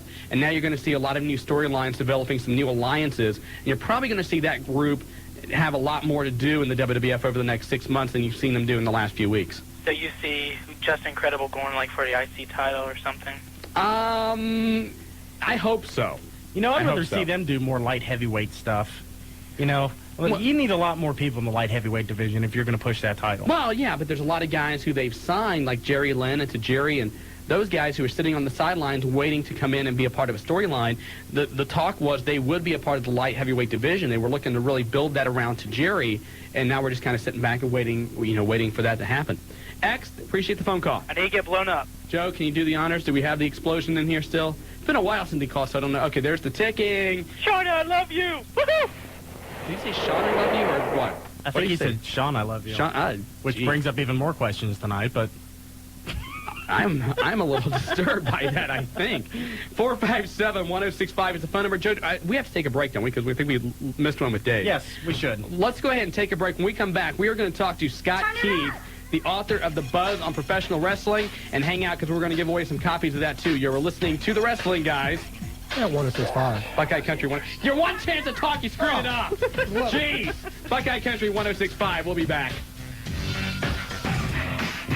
Joe, I told you, if you play this music, you will die. I mean, it's, you know. Oh, you know, I don't like K-Quick either, but I had to do it just to annoy you. What'd you call him, Little Ahmed? Little Ahmed, because he's Ahmed. always getting hurt. It's like you see him one week, and then you hear about him either getting in a car crash or he's getting hurt, and then he's gone for like 6 months, and then he's back. You're welcome back to the Wrestling Guys, Buckeye Country 106.5. I'm Shawn Stidham. That was Joe. Eric Snell, the quiet man who gets this idea that you can nod and you can just kind of shake your head and wave on the radio without actually having to speak. But he's here, too. Do you have anything to say yet, or are you just kind of... Well, I don't really want to backtrack, but I, for one, miss Kevin Nash, too. I think he kind of made lazy wrestling in vogue. I really miss that. We're chasing down Scott Keith right now in a little bit, but until then, 457-1065 is the phone number. Let's go to line 6 and talk to Westside. You're on the Wrestling Guys. Hey, this is Westside. I'm in the house. You are in the house. And let me tell you, I hate Vince McMahon. Why do you hate Vince? He has ruined wrestling. I tell you what, I used to watch the NWA way back when the wrestling was good. Dusty Rhodes, American Dream. Now we got this bullshit. Oh, whoa, watch it. Hello. Okay, I think we lost that there. So thank you very much, Westside. Appreciate the phone call, I think. Wow. I don't know if I appreciate that or not, but his name is Westside, so I'll say I did. Let's go to line 5 and talk to the Bink. You're on the Wrestling Guys. I'll tell you it's Bud Rowe. Okay, Bink, you're gone, too. Thank you very much. Bye-bye. And there you go. See, that's the thing. Your name is the Bink. You can't change your gimmick like that. Everybody knows you as that. It's just nice to know that we found the explosion button. Yeah, there we go. You know, Bink, you're on the line. Did I tell you I changed my name? Yeah, you did, but you know what? We're still calling you this, so call back again next week. Well, we do have a celebrity on the line. Yes, we do, and he is the author of the book, The Buzz on Pro Wrestling. I tell you what, this is a great book. If you are a casual fan of the business and you want to get some insight on some of the things we talk about when we talk about the history of pro wrestling, it's a great encyclopedia for that. And even if you're a hardcore fan like most of us are, it's great to pick up a great read and a nice job. And the guy behind it is on the line with us. Scott Keith, welcome to the Wrestling Guys. How are you? Hey, not bad. How's things in Ohio right now? Things in Dayton are doing just spankingly well. Yeah. So talk about the book a little bit. Obviously, you must be a fan or you wouldn't have done this. Yeah, I've been a fan for a long time now, actually. The book is basically written in response to Captain Lou Albano's little Idiot's Guide to Pro Wrestling thing that was out of the market a couple of years ago. Basically, the idea was to do my own version of it that kind of cleared up a lot of the really stupid errors he made in it. And same kind of idea there, you know. And it's done with a great sense of humor. It's done seriously, but it's also a fun read as well. And in the book, at various points, you have different things: superstar stats, superstar profiles, and you've got your own idea for certain things like worst wrestler gimmicks. And given the fact we had the gimmick battle royal this past Sunday, you had to be in heaven with that. Well, actually, that was oddly enough that part of the book wasn't even written by me. I'd actually submitted my own list of that sort of stuff, but it mysteriously got changed in the editorial process to other things. So really, I cannot take credit for those little parts on the side there like that. But yeah, I'm something of a connoisseur of bad wrestling and bad wrestling gimmicks as it is. So I do know my way around that subject. That's for sure. Well, okay. In your opinion, then, since it wasn't in the book, what's your take on the worst gimmick of all time? Oh, boy. There's so many to choose from. Early 90s WWF is a great place to start. Yeah, I know. Well, I actually I'd have to go for one of the classics like the Red Rooster. Really, just didn't draw money for anybody. Completely humiliated a perfectly good wrestler. That was a career killer, also. That was the career killer. I know. I think that's pretty much the all-time leader. WCW has come up with quite a few bad ones in their time. I think my favorite bad gimmick from WCW probably would be Shockmaster. I'd say the Yeti. Yeti was a good one too. Yeah. The Yeti was a good one too. Yes. Oz. Yeah, Oz is actually one of the ones in the book that is a worst wrestler gimmick. And as it says in the book, Kevin Nash with green tights and silver hair. You can kind of write your own joke right there. Yeah, well, Oz is a really unfortunate one too because I was kind of hoping that would kill us for that, and unfortunately it didn't happen. We're talking with Scott Keith, author of The Buzz on Pro Wrestling on the Buckeye Country 106.5. You know, Scott, I got to ask a question. Looking through the book here, I've noticed you've broken down the years in wrestling from 1984 to the present in different ages. You have the golden age in WWF from 84 to 88. You have the dark ages from 90 to 96. And, of course, from 96 to the present up until about a couple weeks ago, you have the Monday Night Wars. Now, in your opinion, can you go ahead and describe some of the difference in these ages? Yeah, actually, the Golden Age was basically entirely dominated by Vince McMahon. I think that's the basic gist of that one. When he was mainstream, wrestling was acceptable and reasonably cool, and Hulk Hogan was a household name, and still, not quite the deep shade of orange that he is today. And from there, I moved into I called it the Dark Age just because the business completely sunk and kicked off NBC. Like, it's the best way to put it. Like that's the thing that really set it off. And plus, you had the trial going on too, the steroid trial, which was a huge black eye. Yeah, that would actually be a bigger black eye if the federal government had screwed it up so monumentally. But that's a different issue altogether. And and then obviously the Monday Night Wars, which is Eric Bischoff's one contribution to wrestling, actually reviving the whole industry. That's the one thing people always want to bash Eric Bischoff, for doing things wrong or whatnot. But you got to give him credit because what the NWO did, as you said, it really put a jump start into this business, which hadn't been seen since probably the Rock and Wrestling Connection. Yeah, exactly. The only thing with Bischoff is, though, understandably, yes, he did. He had the one good idea, and he revitalized the business. But the 2 years before that were a total disaster for him. And the 4 years after that were a total disaster too. Right. I mean, he built it up and then he completely destroyed it. So yeah, the credit has to be given there. Yeah, but it also has to you do have to keep it in perspective with Bischoff. Over the last few weeks, Scott, we've seen a lot of different things happen. We've seen Vince McMahon acquire WCW, something we probably thought 5 or 10 years ago would never happen. And then we also saw this past Sunday the turning of Steve Austin.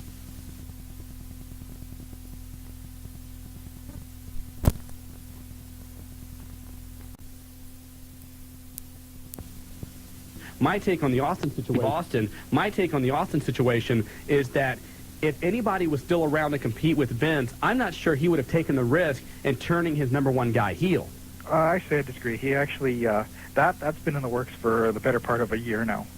Had Austin not suffered the neck injury and gone in for surgery and everything, that actually would have happened quite a while ago. I'm surprised it actually took until WrestleMania for him to pull the trigger on that one because logical thinking had everybody had it at Royal Rumble that he was going to turn.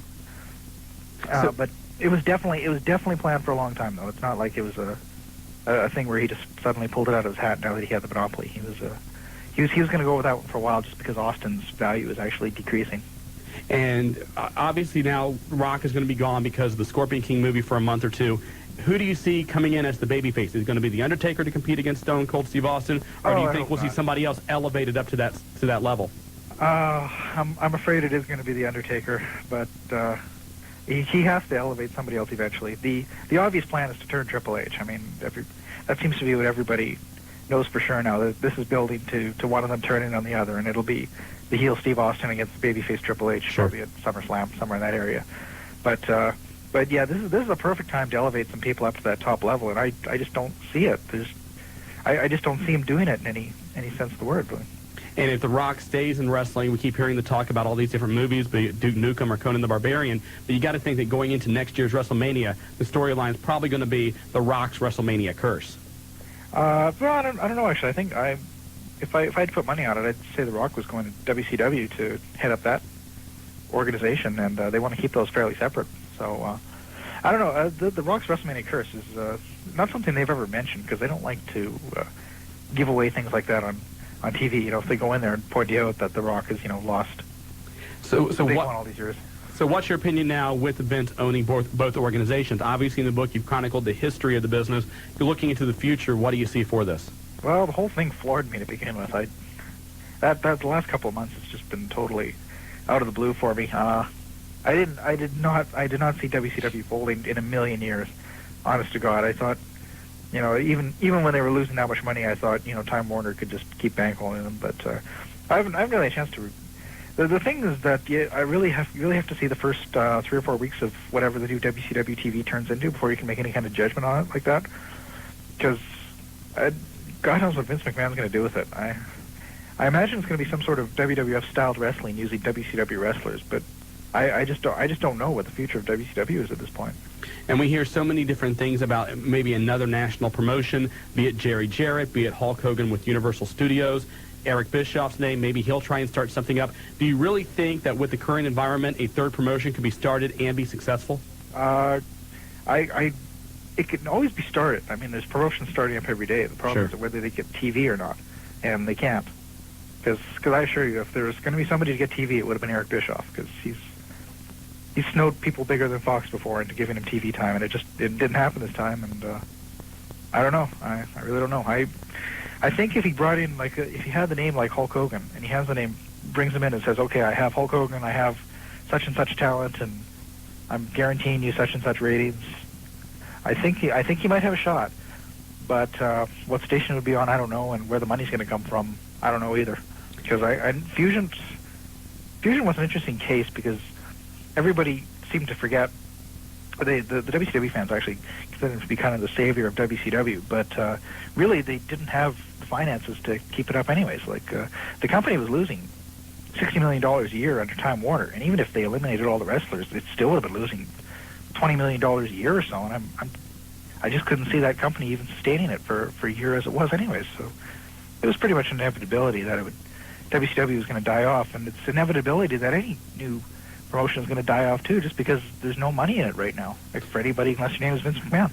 Yeah, I mean, you talk to people that are running the regional promotions or whatnot. Everybody right now is really struggling outside of Vince McMahon. Scott, do you think that over the next say 2 to 3 years we're going to continue to see WCW run as a separate organization, or do you think at some point Vince is going to merge them if he cannot find a better time slot than Saturday at 11, or if it becomes unprofitable? Well, that's the $1 million question. If I could read Vince McMahon's mind, I'd be making a lot of money in the wrestling business right now. But there's basically the way people look at it is that there's two routes he can go. He can give it to Shane outright and let him run it as a successful promotion. And if it does become a success, then the question becomes: is Vince McMahon going to allow what was thought of as an inferior product to be running neck and neck with his own promotion as competition? And it's a strange question because you have to wonder if Vince McMahon's pride is so great that he would actually kill his own division of his company in order to keep from looking bad. And I have to say, I don't know. I don't know if he would do that, if he would take the risk of losing his own money like that just to keep from the WWF name looking bad, or whether he actually allows Shane to run it as a separate promotion and show him up. Because you have to know, if it got the least bit cool or more desirable in the WWF or had more kind of street buzz, then he'd step in and take steps to do something to prevent that, because in the end the WWF is the big name for him.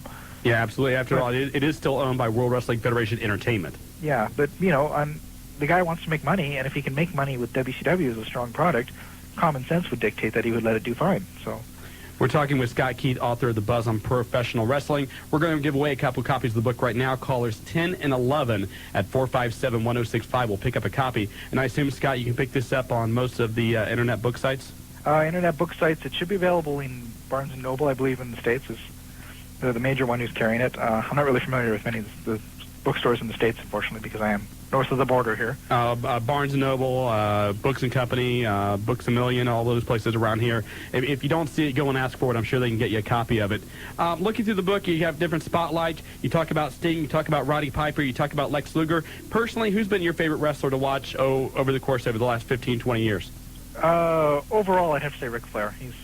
He's always been the guy. The past past 10 years or so, it's really been hard, kind of giving it up because he's been slipping. Yes, for, yes. You know, last 5 or 10 years, but you know, he's always kind of my sentimental favorite. And watching Steve Austin develop from a rookie in '89 up to what he is now has been a pretty neat experience. I'd say I've always been kind of behind him on that. Yeah, Scott, I've got to agree with you because Ric Flair, for so long, for those of us that, you know, grew up and watched him in those matches against Ricky Steamboat and Dusty Rhodes and the true era of the Four Horsemen attacking the Rock and Roll Express or whatnot, and then to see the way he looked this past on the final Nitro. Granted, as a sentimental thing, you want to watch Ric Flair on the final Nitro have the final match against Sting, but from a reality standpoint, having this watch him wear a shirt in the ring because his body's not what it used to be is pretty sad to watch.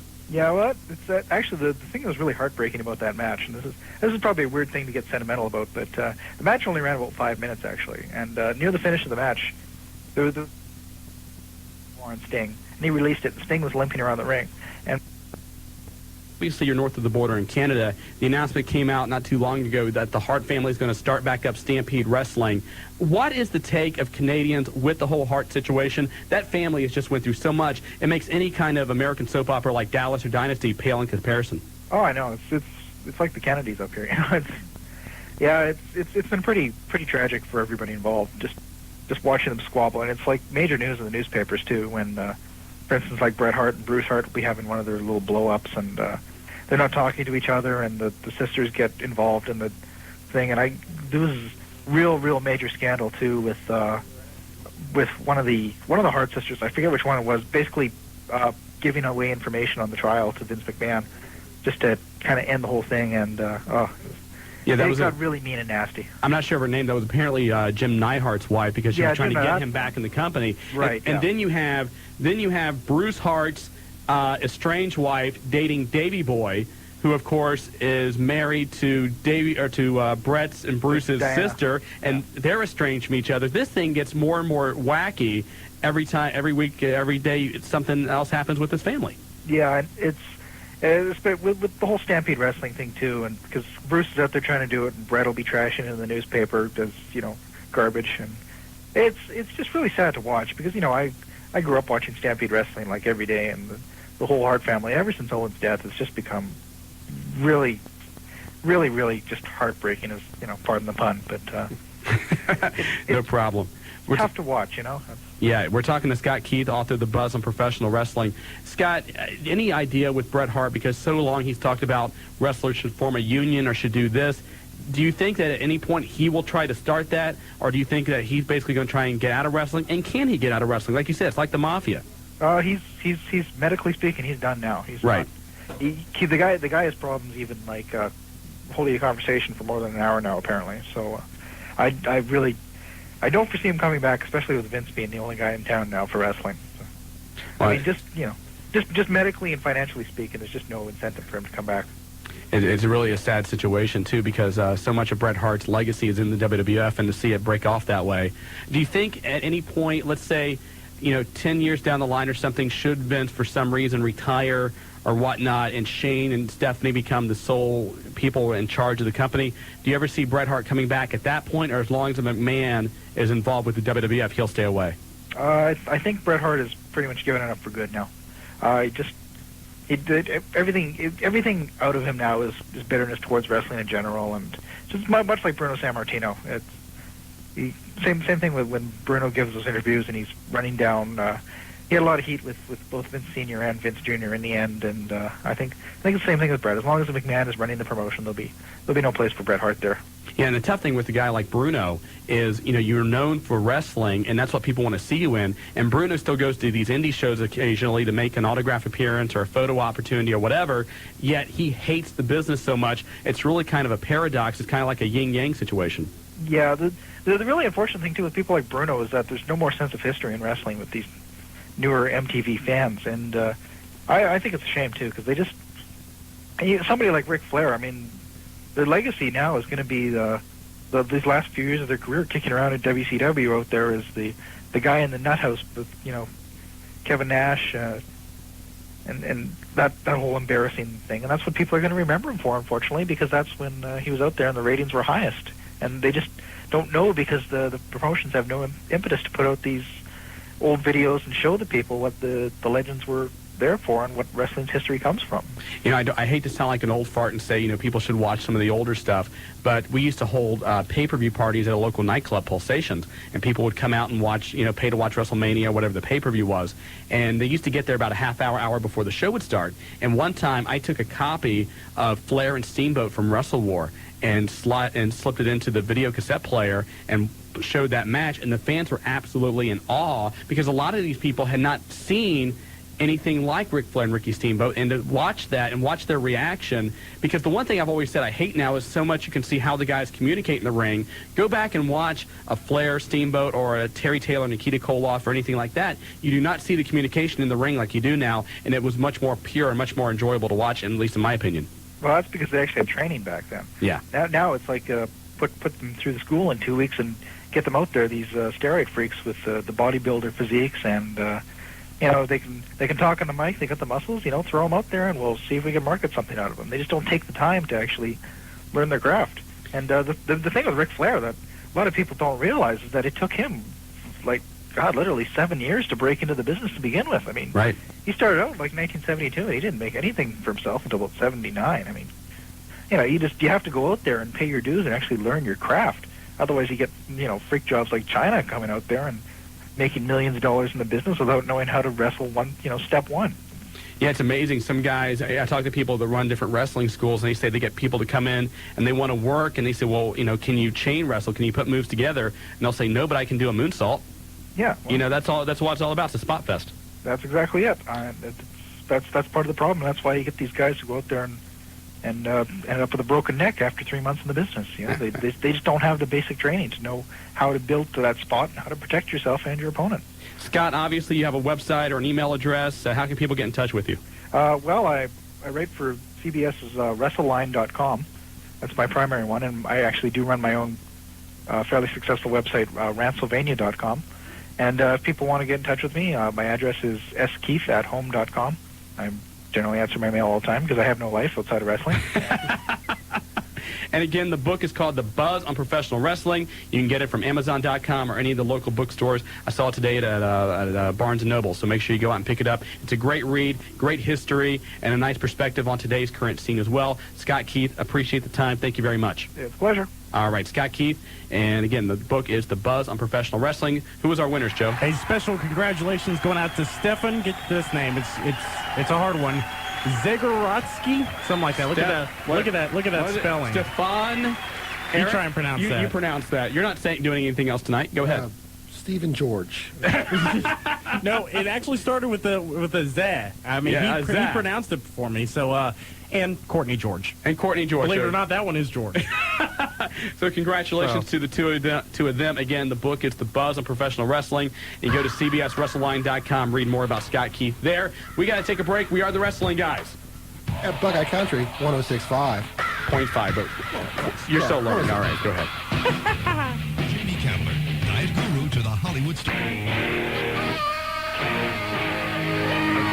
Oh, yeah, feel that music there, Shawn. You know, it's Billy Gunn. Billy Gunn's music. I don't know if we want to feel that or not. I absolutely hate his new gimmick. A lot of people hate the new gimmick, and I think Billy Gunn's probably one of them too. Welcome back to the Wrestling Guys, Buckeye Country 106.5. Shawn Stidham along with Eric Snell in for Willie F. Again, Eric is the quiet guy. Doesn't really have a lot to say tonight. Yes. Why'd you come here then? I don't know. I was invited. You were not invited. You're right. There's a pecking order for guest hosts, and it kind of goes Cam Collins, Dead Air, then Eric, and so there you go. You know what it is? It's not actually that Eric's a guest host tonight. It's just tonight we're being broadcast in front of a live studio audience. Oh, there you go. Yes. So there you go. Yes. I don't know what that meant, Joe, but anyway. Hey, I want to mention also another independent show coming up a week from this Saturday in Pickwood, the National Guard Armory. You've got Violent Championship Wrestling coming back to town. For details, go to violentchampionshipwrestling.com. But Biohazard's on the card. I'm sure Rhino will be there and the whole gang from BCW. So, again, check them out at violentchampionshipwrestling.com. What'd you think of Chyna this past Sunday? She's trying to look more like a woman, isn't she? I think she is. And I think she's pretty hot. Well, yeah, she's hot. I mean, she's got another Playboy thing coming out. Thank God. You need that? Well, there's so many unanswered questions from the first one. Well, okay, what unanswered questions are there? Just what other tattoos does she have? That and some more pictures from her posterior. I'm just glad because it gives me an excuse to read more articles. Exactly. Yeah, exactly. Those jokes are funny. It's all about the articles.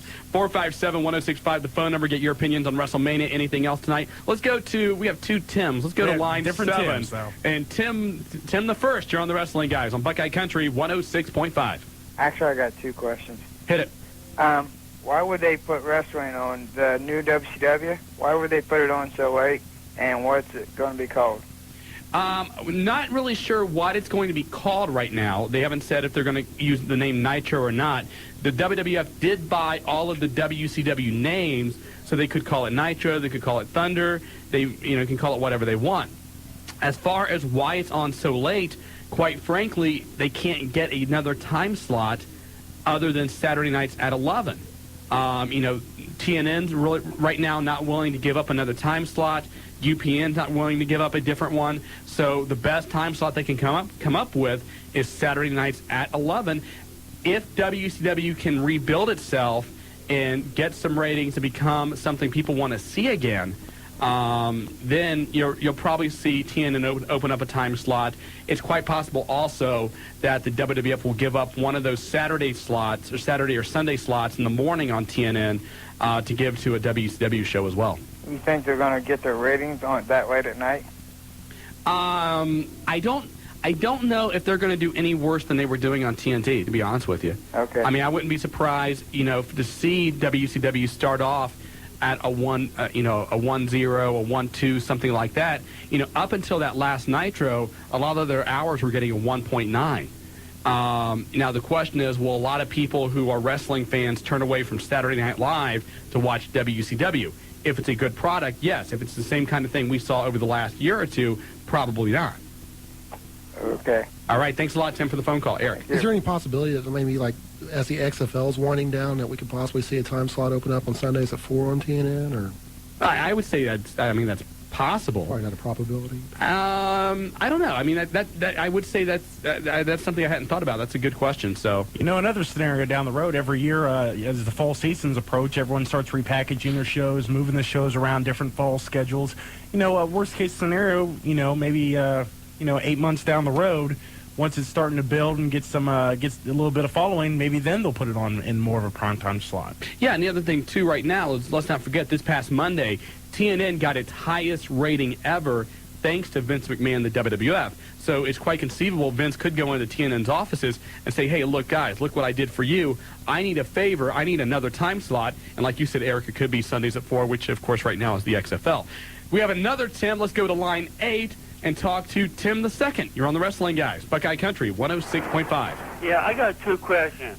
I want to know what happened to Elizabeth Taylor, the one male martial man. What happened to her? To Miss Elizabeth? Yeah. She was released by WCW a long time ago. She got married right before she was released. And as far as I know, she's out of the wrestling business. Okay, Tim, you're breaking up on us. Apologize. We're going to have to let you go, okay? 457-1065 is the phone number to the Wrestling Guys on Buckeye Country 106.5. Going back to WrestleMania, Joe says we have to break. I'm getting ready to go into a point. No, go ahead. Maybe this is a subliminal sign. I'm not sure about. No, Joe, we will break. I don't want to get you in trouble. No, that's okay. No, go ahead. Maybe I want to get you in trouble. I don't know. Okay. Anyway, you're listening to the Wrestling Guys. Eric. At Buckeye Country 106.5. Only took him 2 hours, ladies and gentlemen. You sure you don't want to make your point now? No, go ahead, Joe. Congratulations. Now, Shawn, please make your point. I can't. This is Leah's music, so I'm kind of enjoying this right now. You're listening to the Wrestling Guys, Buckeye Country 106.5. I'm Shawn Stidham. That is Joe in for Julia. Eric Snell's in for Willie F. And let's get to some more phone calls as we're winding down another week here on Buckeye Country 106.5. Line 2, it is Gloria. Welcome to the Wrestling Guys. Hello. Hello. I had a question about why you said WCW wasn't doing very good on TNT. Well, if you compare its ratings to what it had been in the past, granted, the final Nitro did a very good rating, but a lot of people were watching that knowing it was the last show. The ratings had slipped all the way down to a 1.9, a 2.1, and so compared to the WWF and even compared to their previous self, their ratings had suffered over the last few years. Okay. And the other problem, too, is like what Scott said earlier, is you have a company that was losing $80 million a year, and I don't care how good the ratings are, losing $80 million is quite a chunk, and it was just no longer viable or feasible for Time Warner to continue operating WCW in that matter. Okay. Well, do you think it could have been some of the wrestlers? I think a lot of it has to do with some of the wrestlers' attitudes, and I think a lot of it has to do with the lack of upper management. If you take a look at, let's say, Eric Bischoff, he certainly made a lot of bad financial deals during his time running the company. Then you have Eric Bischoff leaving. Bill Bush comes in. He really doesn't care too much about wrestling. He's more of a numbers guy. He brings in Vince Russo, and then Bill Bush gets his ear bent by several old-school guys who convince him to dump Russo. Then Russo's brought back. During that time, they let the Radicals go to the WWF. A number of injuries took place. Goldberg is out for a long time. Sting, Kevin Nash. A lot of these guys, they were paying a full salary for sitting on the sidelines. Scott Hall's a perfect example. Roddy Piper's another one. And they were just basically flushing money down the toilet and not getting any returns on their investment. I think that had you had a dominant personality like a Vince McMahon, this is the guy, he makes the decisions, bottom line, WCW probably would not have had the problems it had over the last few years. But because you had a corporate structure where they had to go and get approvals from this guy and this guy and this guy before they could even, change the color of the ring ropes, that caused the problem. Okay. I can see that. All right. All right. You sound like you're a big WCW fan. Yes, I am, but I'm also a WWF fan. Well, hopefully WCW will be something good again when it comes back. I hope so. All right. Thanks a lot for the call, Gloria. I appreciate that. Let's go to line 1 and talk to Crazy Carl. Anybody that names themselves crazy, I'm a little bit worried about now. Crazy Carl, you're on the Wrestling Guys. Yes, I got a question considering about Bam Bam Bigelow. Yeah. You think he would have anything to do with the new WCW, or would he go to the WWF, or would he just... I'm trying to think. I've seen a list of guys' contracts that the WWF picked up. I'm not sure if Bam Bam's name was on that list or not. I know Mike Awesome was. Mike Awesome and Shawn Stasiak, because Mike Awesome had problems in the past with Paul Heyman, and because Stasiak had problems in the past with the WWF, I was surprised those two got picked up. I'm trying to think if Bigelow's contract got picked up or not, but I don't know of any bad heat between Vince and the WWF. Yeah. So I would think that as long as his contract it isn't, exorbitant. Exorbitant, is that what I'm trying to say? I think that then they would probably pick him up. I got one more. Did you notice when Shane McMahon was introducing the WCW wrestlers in that one section, there was a little bit of empty seats there? Yeah, there was. Not a lot of seats in that box, but, up in that box, I did see Shawn Stasiak, Ms. Hancock, and Lance Chavo. Storm. Lance Storm was there, yeah. Yeah. And one guy I'm really glad to see... I noticed Hugh Morris was there, too. Yeah, that's what I was going to say. One guy I was really glad to see get picked up is Hugh Morris. Oh, yeah, he's a great wrestler. Hugh was a great guy. He was on the bus trip with us last year on the Pillman trip. Yeah. And, Hugh was one of those guys who probably doesn't have at least actively full-time wrestling more than a year or two just because of the abuse his body has suffered. But hopefully he will, go out with the blaze of glory and be able to hang around, behind the scenes as a road agent or something. Yeah, work him up like they did with Jericho and Benoit in the WWF and, in the WCW at the beginning, but kind of, anyways. All right, we appreciate the phone call. Hey, thanks a lot. No problem, Carl. Bye. Hey, Joe, yeah. That he kind of brought up a quick name there that I wanted to kind of segue into a different topic here real fast. I just got to ask you. Yeah. Bam Bam Bigelow, in my opinion, one of the most overrated matches in WrestleMania history, kind of full circle back to the WrestleMania, was Bam Bam Bigelow versus Lawrence Taylor. Absolutely. Was Brett versus Shawn, WrestleMania 12 Iron Man match. These are matches that I think are overrated for what they were. Why was Hart Michaels overrated? I thought that match was probably the most boring match I've ever seen in my life. I disagree. I can disagree. think of several Kurt Angle matches that are about 5 hours. He finally talks tonight gets to slam on Kurt. Well, it's funny because Eric and I was having a conversation because on the WrestleMania DVD, which is on the book we gave away last week, they actually put that match to, what song is it? Bittersweet Symphony. Bittersweet Symphony, and it's a great thing to watch. But as far as the match goes, yeah, it was an hour long. But from a wrestling purist standpoint, I thought it was a thing of beauty to watch. Endurance-wise, yeah, I give both the guys credit. But, for the second Iron Man match they had, where it was more back and forth, I enjoyed. My point being, the question is this. What matches in WrestleMania history do you two think was overrated, was not worth anything? Was some of the most boring matches you've seen? We know some of the most popular matches are Savage Steamboat, which is Hogan Warrior. We know those. What do you think are some of the more boring ones? I would have to say probably agreeing with you with the Lawrence Taylor Bigelow match, but it wasn't about a wrestling contest. It was more about Lawrence Taylor getting in the ring and getting a lot of publicity for the WWF, which at the time it desperately needed. Hogan Bundy was probably overrated. I think Hogan Andre. I mean, for all the hype they had. I mean, as far as the story. And Andre at that time physically was just not in any shape to be in the ring. But being the professional he was, he did it and gave it as much as he could. I wouldn't say it was overrated. I think it was as good as you could expect it to be. As a match itself, it was good, but for what the match was meant to do, it made history. So you got to respect it in that sense. Maybe Bret Hart Yokozuna at Caesar's Palace. I mean, there's another one that probably was a little bit disappointing. I'm trying to think. Even I think maybe the four-way elimination last year. No, I don't think the four-way elimination was as good as it could have been. I really enjoyed that. Oh no, okay, wait, no, it just hit me. Undertaker, Big Boss Man, Hell in a Cell. Okay, they hung him though. They hung him, but that was worth the price. There you go. Yeah, but it still doesn't top the kennel in the cell. By the way, if you pick up the new Mick Foley DVD, on that DVD, they show the Al Snow Big Boss Man Kennel in a Cell match, which is admittedly by Al one of the worst matches of all time, with Mick Foley doing commentary. It is absolutely hilarious. You have at least rent it if you don't buy it. But it's on the DVD, so check that out. One thing from this past WrestleMania, if you want to see a little faux pas, grab the videotape and watch the Austin Rock match when they're outside the ring, and Rock has Austin, he takes him into the ring bell. Earl Hebner goes up and pulls the Rock away. At that point... Saw that. Okay, you saw this. I don't know if you saw it or not, Eric. As he pulls Rock away, he is supposed to slip Rock his razor blade. That Rock uses the blade. Well, Hebner falls down on the ring steps, and the blade drops to the ground. And you can see this look on Rock's face for like half a second where he's like, okay, what do I do now?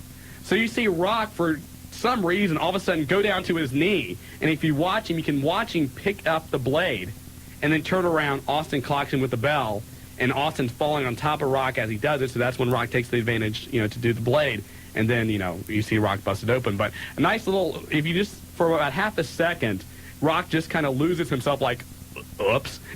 But, Hebner... WrestleMania bloopers. Hebner has made, over the last couple of months, has made some mistakes like that normally he would not make. He dropped the blade. He screwed up the finish of the Kurt Angle Rock match at the Royal Rumble. So Hebner's a guy that may be on the hot seat a little bit. Yeah, but you know what? You go to any house show, you go to any SmackDown, you go to any Raw, and look who gets the biggest pop of the night. Hebner? Yeah, when he walks down that aisle, people just love him. And Hebner's still the man back in the locker room. He's still the guy that everybody has to listen to.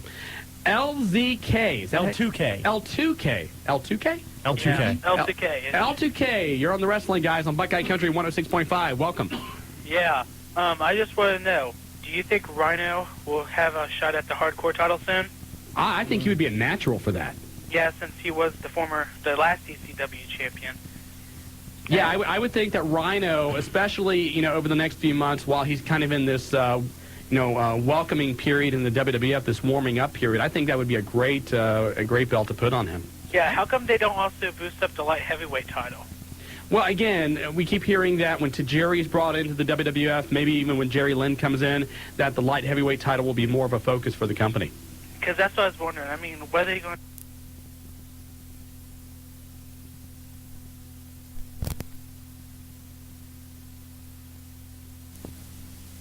Because that's what I was wondering. I mean, what are you going to do? Just let Crash wear it as a belt to hold up his pants? Maybe Tajiri will be the man that takes it from him. We'll see. That too. And also, real quick, do you think Triple H might win the IC title tomorrow night? We'll see. On SmackDown? Yeah. Quite a possibility. Sources say, ask again later. Yeah, if you have the Magic 8 Ball, ask again later. We don't give away the spoilers on here, but if you have somebody to bet with, you may want to take that bet. I'll do it. All right, thanks a lot for the phone call.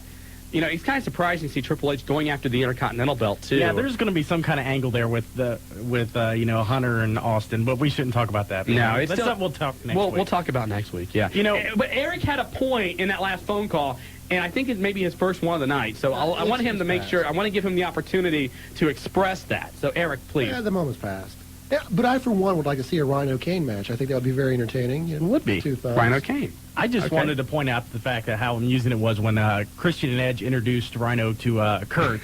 Well, I don't know about intelligence Why or is it integrity, everything with you always goes back to Kurt Angle? Because everything is about Kurt, Shawn. You should know that by now. Including Caligula. What the hell is that?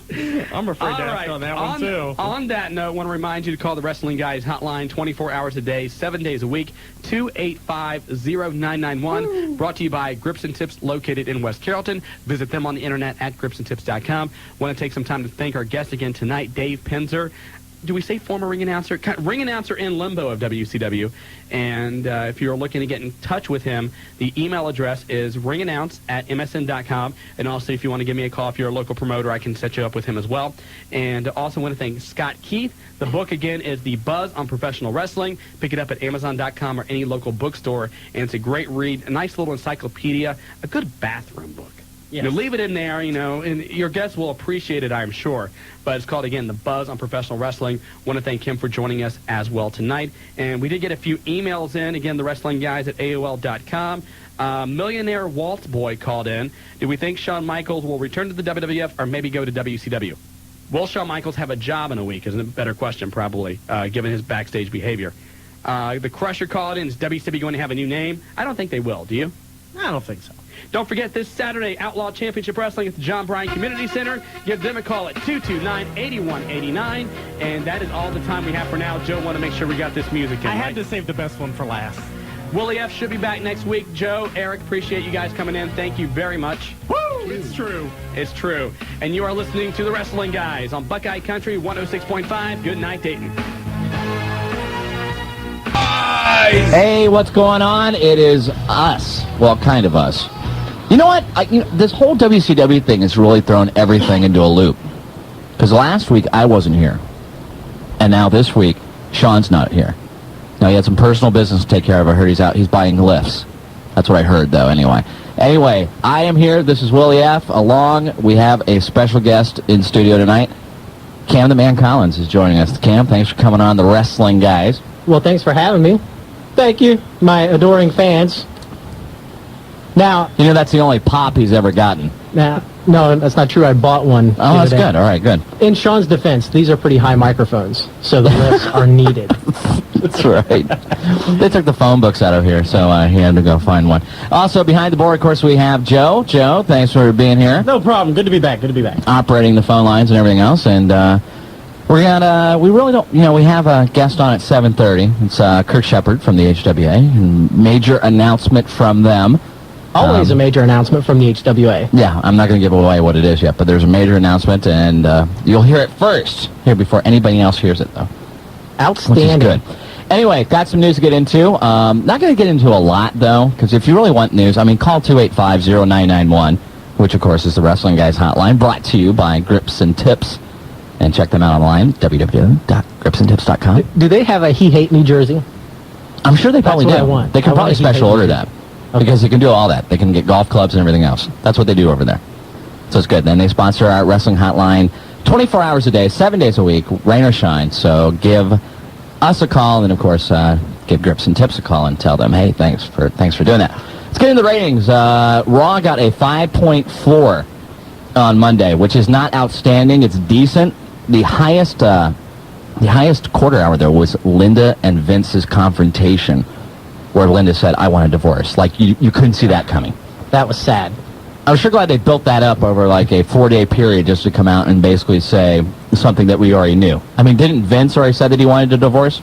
And then flaunted his lover right in front of Linda. At yes. what point you got to look at it and say, I think I've already been dumped. Yeah. But let me go on national TV and just make Just it a little official. bit, yeah. I'm not getting dumped. Exactly. Well, it's once again, it's one of those things. WWF's the only competition in town, so And we can do anything we want. One thing I want to point out, a 5.4 rating. Mm-hmm. Remember when Nitro came on the scene and the ratings got really high? What did people say about wrestling?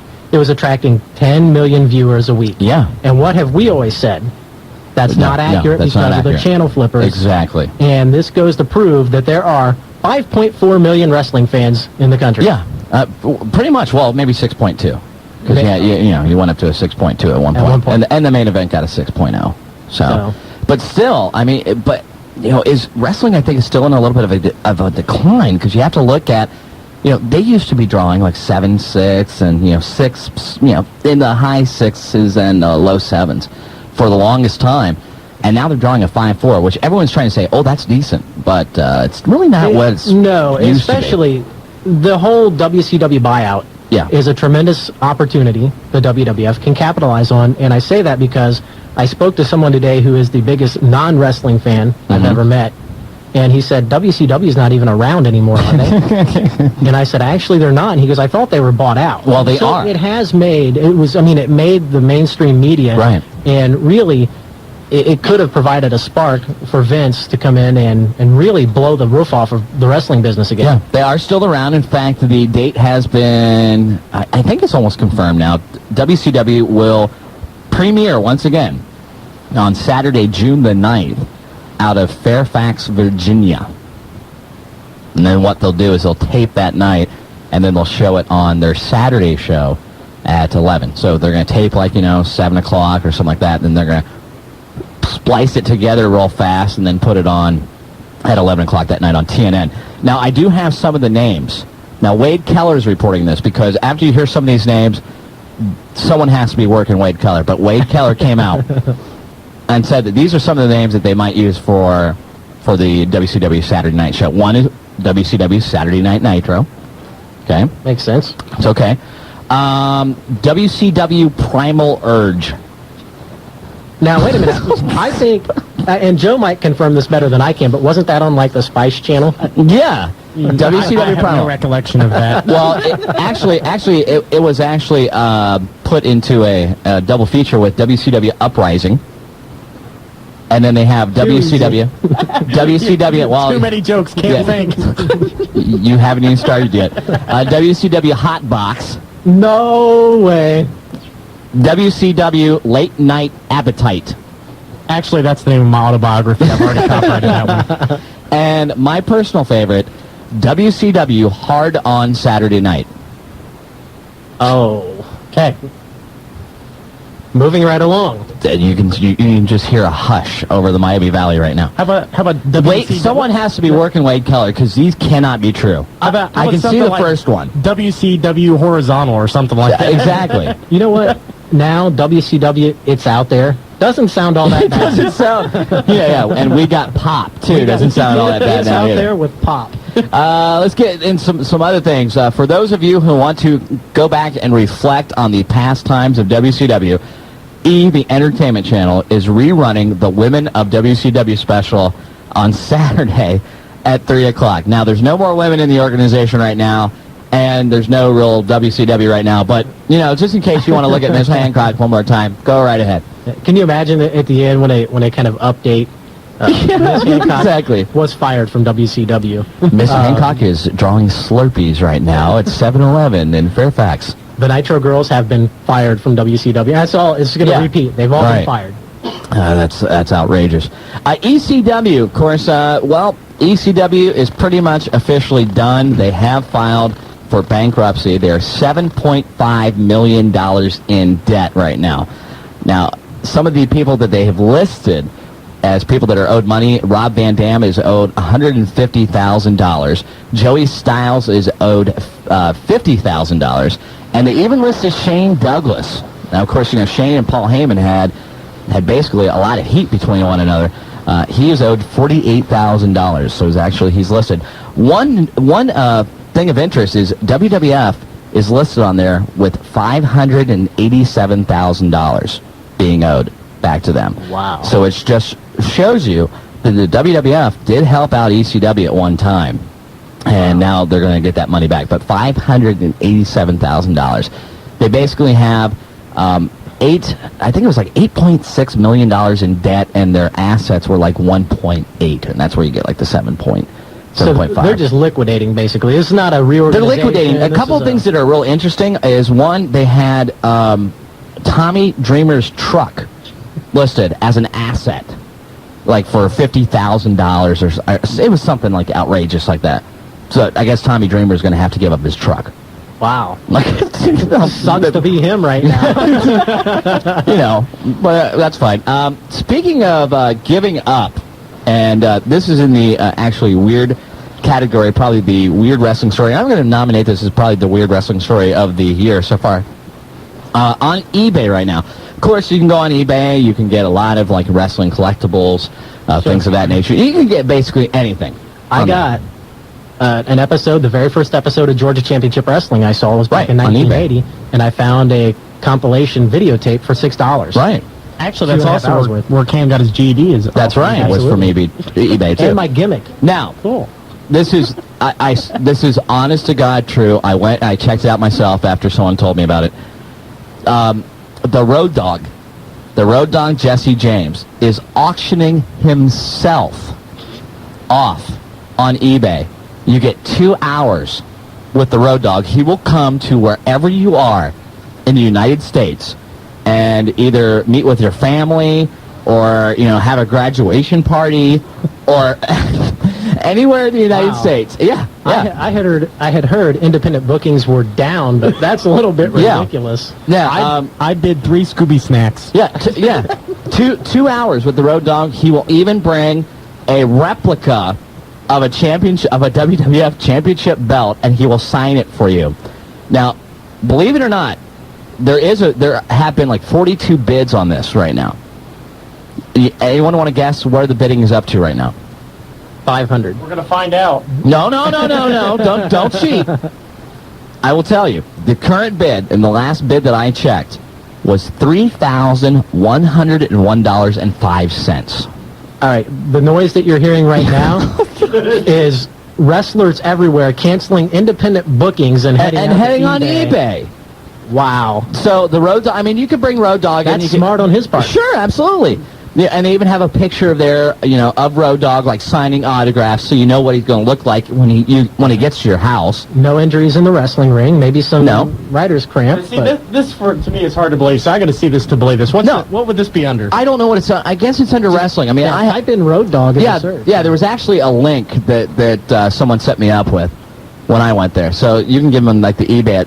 There might be people out there that want to bet on the Road Dogg to come into their house. So you have that. Could you go like, Road Dogg, will you please go mow the lawn?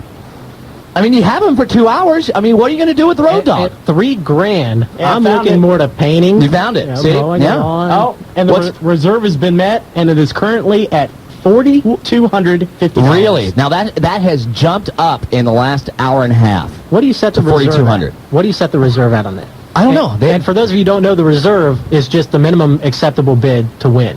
Now you have to go up in $50 increments on that. You want to know who's winning this? His name is Kyantai Indeed.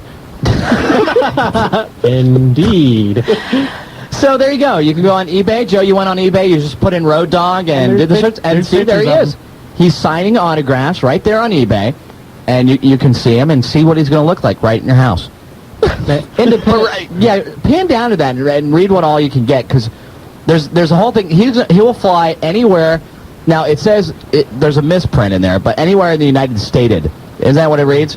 Anywhere. It doesn't say United States, so obviously Road was. When I typed this up within the United States. Yeah, I had a little bit of problems with his typing. Allegedly. Yeah, allegedly.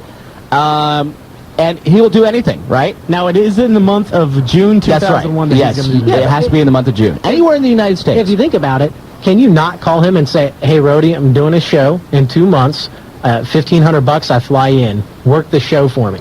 Well, I would think so. And sell tickets and make money off of it. To have him come to your house for 2 hours, are you going to sell tickets? I kind of like the idea of having to mow your lawn. I think that'd be great. Clean my house. Now, see, and now sign the lawnmower. Sean talked to me earlier, and he said, now, because I was saying this is absolutely ridiculous. He goes, now, you wouldn't do that with, like, say, Terry Reynolds.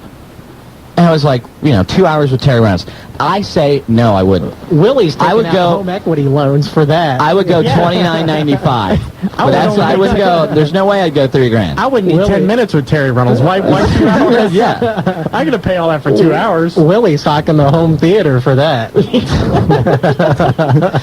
Well, you can have her do the laundry after that. It's value-added service is the way he looks at it. That's right. It's all right. But that's news. A couple things I want to talk about, though. I'll keep that up there so we can check the bidding. Yeah, I want to keep a post on what exactly how the bidding for the road dog's going. Isn't that like isn't that like human selling? I don't want to use the term slavery because it's not slavery, but prostitution. Sure. Now I did that once before. I actually sold myself. Yeah, the Willie F. doll. I actually sold myself on eBay because I wanted to see if I could do it, and I got like $50. So I'm not in the same ballpark as Road Dogg, but I'm trying. If Tammy Stitch can go out and sell a breast implant, that's true. Then I think pretty much anything can be sold out. That's true. That's very true. A couple things I want to talk about tonight. One, I want to talk about WCW, and are you missing WCW? No. And what do you do between 8 and 9 o'clock now? In its old form, I do not miss it. Well, what did you do?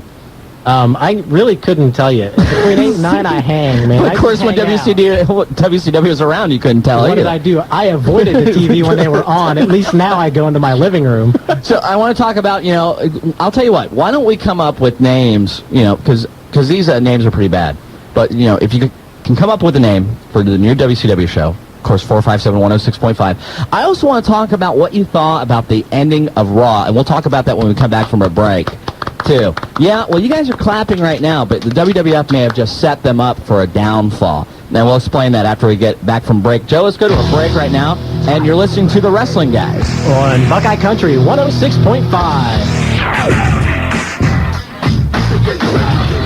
I swear we have to kill that music. What is he even still around? You could either play that or that god awful Elix. That was horrible too. Rip off of DMX. Yeah, it was Party bad. Up. It was really horrible. I actually saw K-Quick. I think it was on Jacked or Metal, one of the two. I'm sure that's where he's at. That's where he's at right now. He's doing that. He's taking on some ham and egg there. So, in case you're just joining us, I love the way we come out. We come out of breaks. You're listening to The Wrestling Guys. Willie F. here, along with Cam the Man Collins, and behind the board, Joe, taking your phone call, so be real nice to him when you call. Hold on. That was Joe right there. A couple things that we want to talk about. Of course, we'll be monitoring for the rest of the evening the official eBay selling of the Road Dogg Jesse James. He will actually come to your house and sign a replica belt, and it is up to what right now? $4,200? The current total for Jesse James, the Road Dogg, is now at $4,250. That's great. That is absolutely so. Go on eBay and, of course, tell them the Wrestling Guy sent you. Maybe they'll give us a little. I would love to see the profile of the high bidder. Yeah, I would too. Check out what kind of character that is. Also, talking about the new names for WCW, we threw some of them out. Maybe you guys have an idea also. And before we get to the calls, I want to go into a little bit about Monday Night Raw. Now, first of all, I thought that Monday Night Raw was pretty bad, with the exception of, the main event. The main event saved the show. I don't think it was too bad, but the whole Linda McMahon divorce thing that was horrible. Dragged it down to depths it should not The have first 15 minutes, I was talking with Shawn on the phone. I said, we are in for a really bad Raw tonight. And I thought, with the exception of the main, it was a really bad Raw. Now, and I understand what they were trying to do with the main event, too. I mean, you got to try to put, this whole Steve Austin thing has kind of like backfired on him because he's still getting applause from people.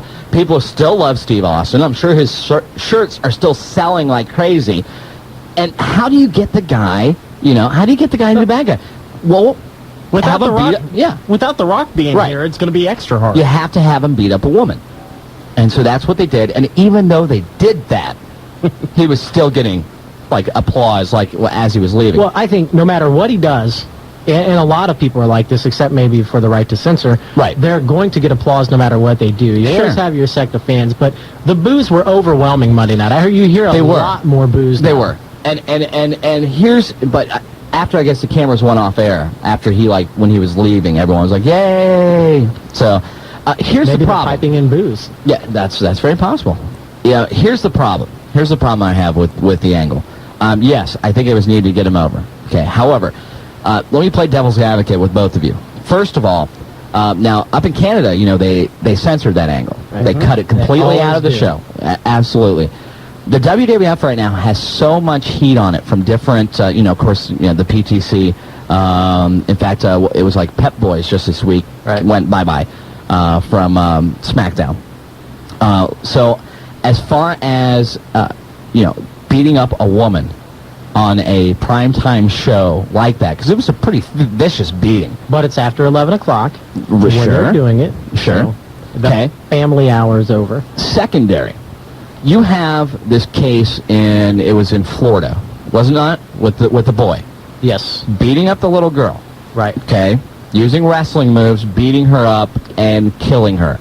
And you have the Dream Team, the O.J. Simpson Dream Team coming in to do this guy's, kid's appeal. Right. Doesn't that angle on that show basically say, hey, you know what? They might have a case here. Maybe it was wrestling. Maybe if this is the kind of stuff that they're showing, maybe this is, we should look into this and maybe we should charge wrestling. To that, the only way I would respond to that is to say you have a 12-year-old. He was 12 at the time when he did it. Right. With the brain capacity of an 8-year-old. And his mother went to sleep and left him in charge of a 2-year-old child.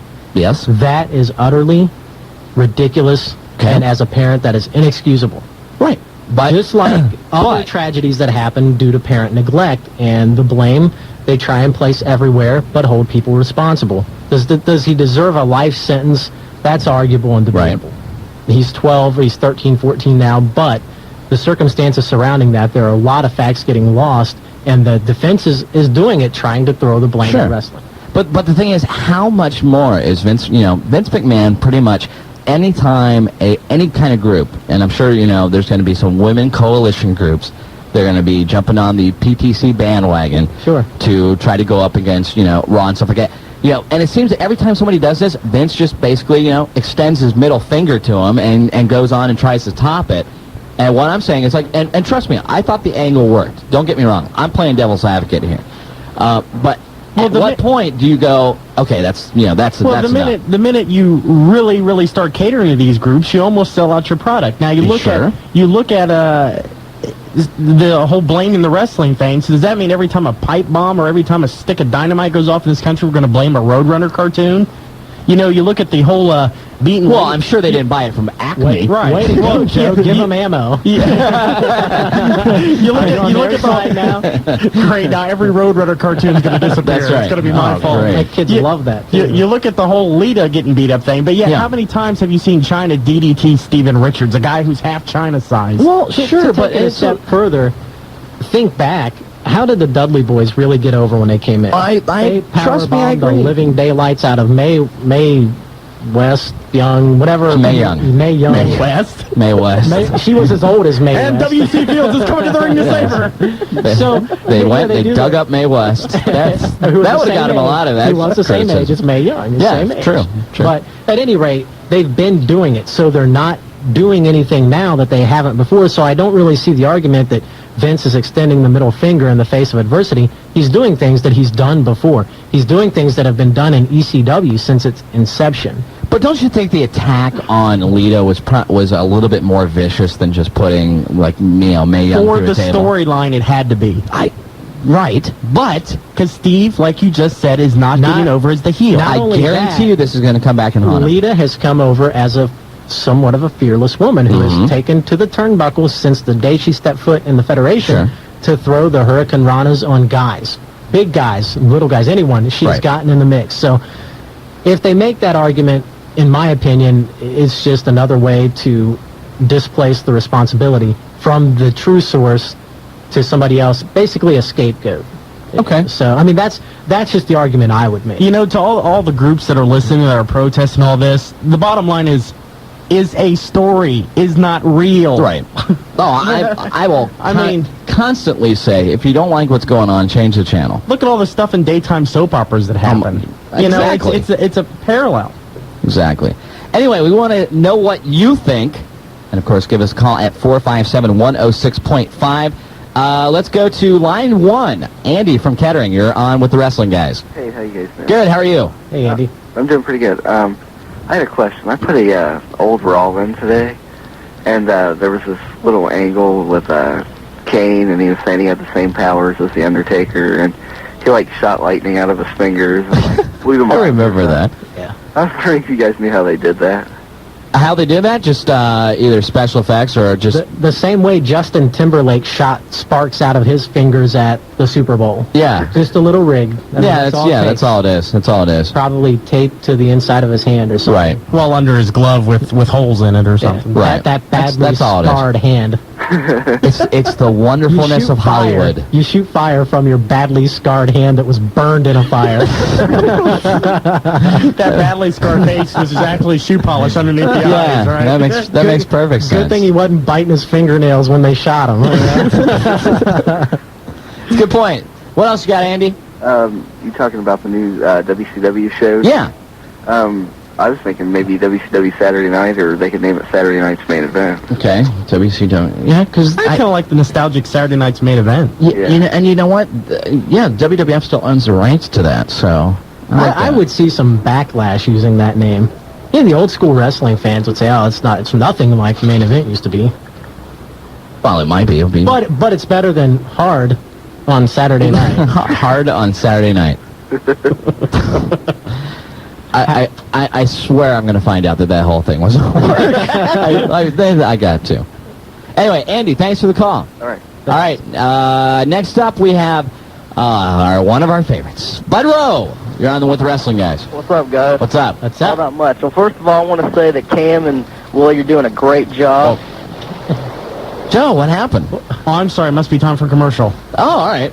Well, we got to go to the commercial, so when we come back, we're going to get a hold of Kirk Shepard from the HWA with a major announcement, so stay tuned. You are listening to The Wrestling Guys on Buckeye Country 106.5. Austin with the steel chair! Austin with the steel chair! Austin with the steel chair! All right, turn your mic off. Cut that out. Anyway, you're listening to The Wrestling Guys. It's Willie F. along with Cam the Man Collins, Joe on the other side.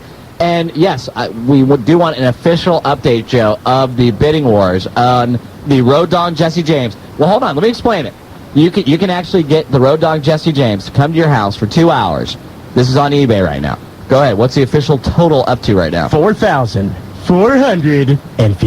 That's amazing. $200 since we went on the air. It's gone up. $200. That's almost what he would get paid for an independent booking. Yeah. And Kai Inside Indeed is still Kai Inside. Really? So he's monitoring as we speak. Yes, he is. He wants the Road Dogg.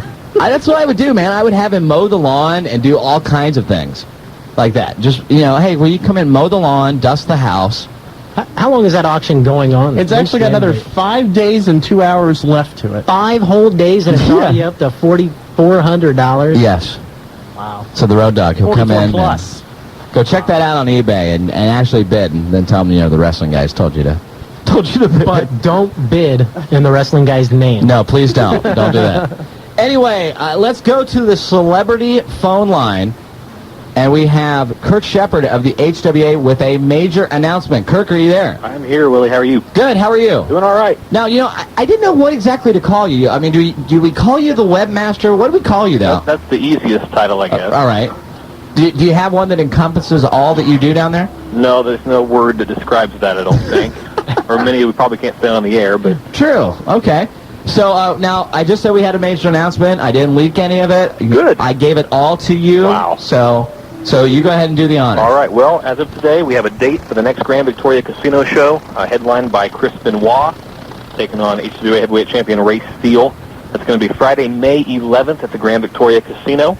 Tickets will be on sale immediately. Give us a call at the office, 513-771-1650, and we'll hook you up. And not only that, but you have Chris Benoit has Jim Cornette in his corner, and Ray Steele has GQ Masters in his corner. And if anyone who was down there for the last time, they saw all this set up, and GQ Master probably isn't very happy with Jim Cornette right now. Well, I would think not, and Jim seems to be getting the best of GQ at every chance he gets, so we'll see what GQ has up his sleeve. And what else you got on that card? Looks like we've got some OVW guys coming in. I know that we've got Hart.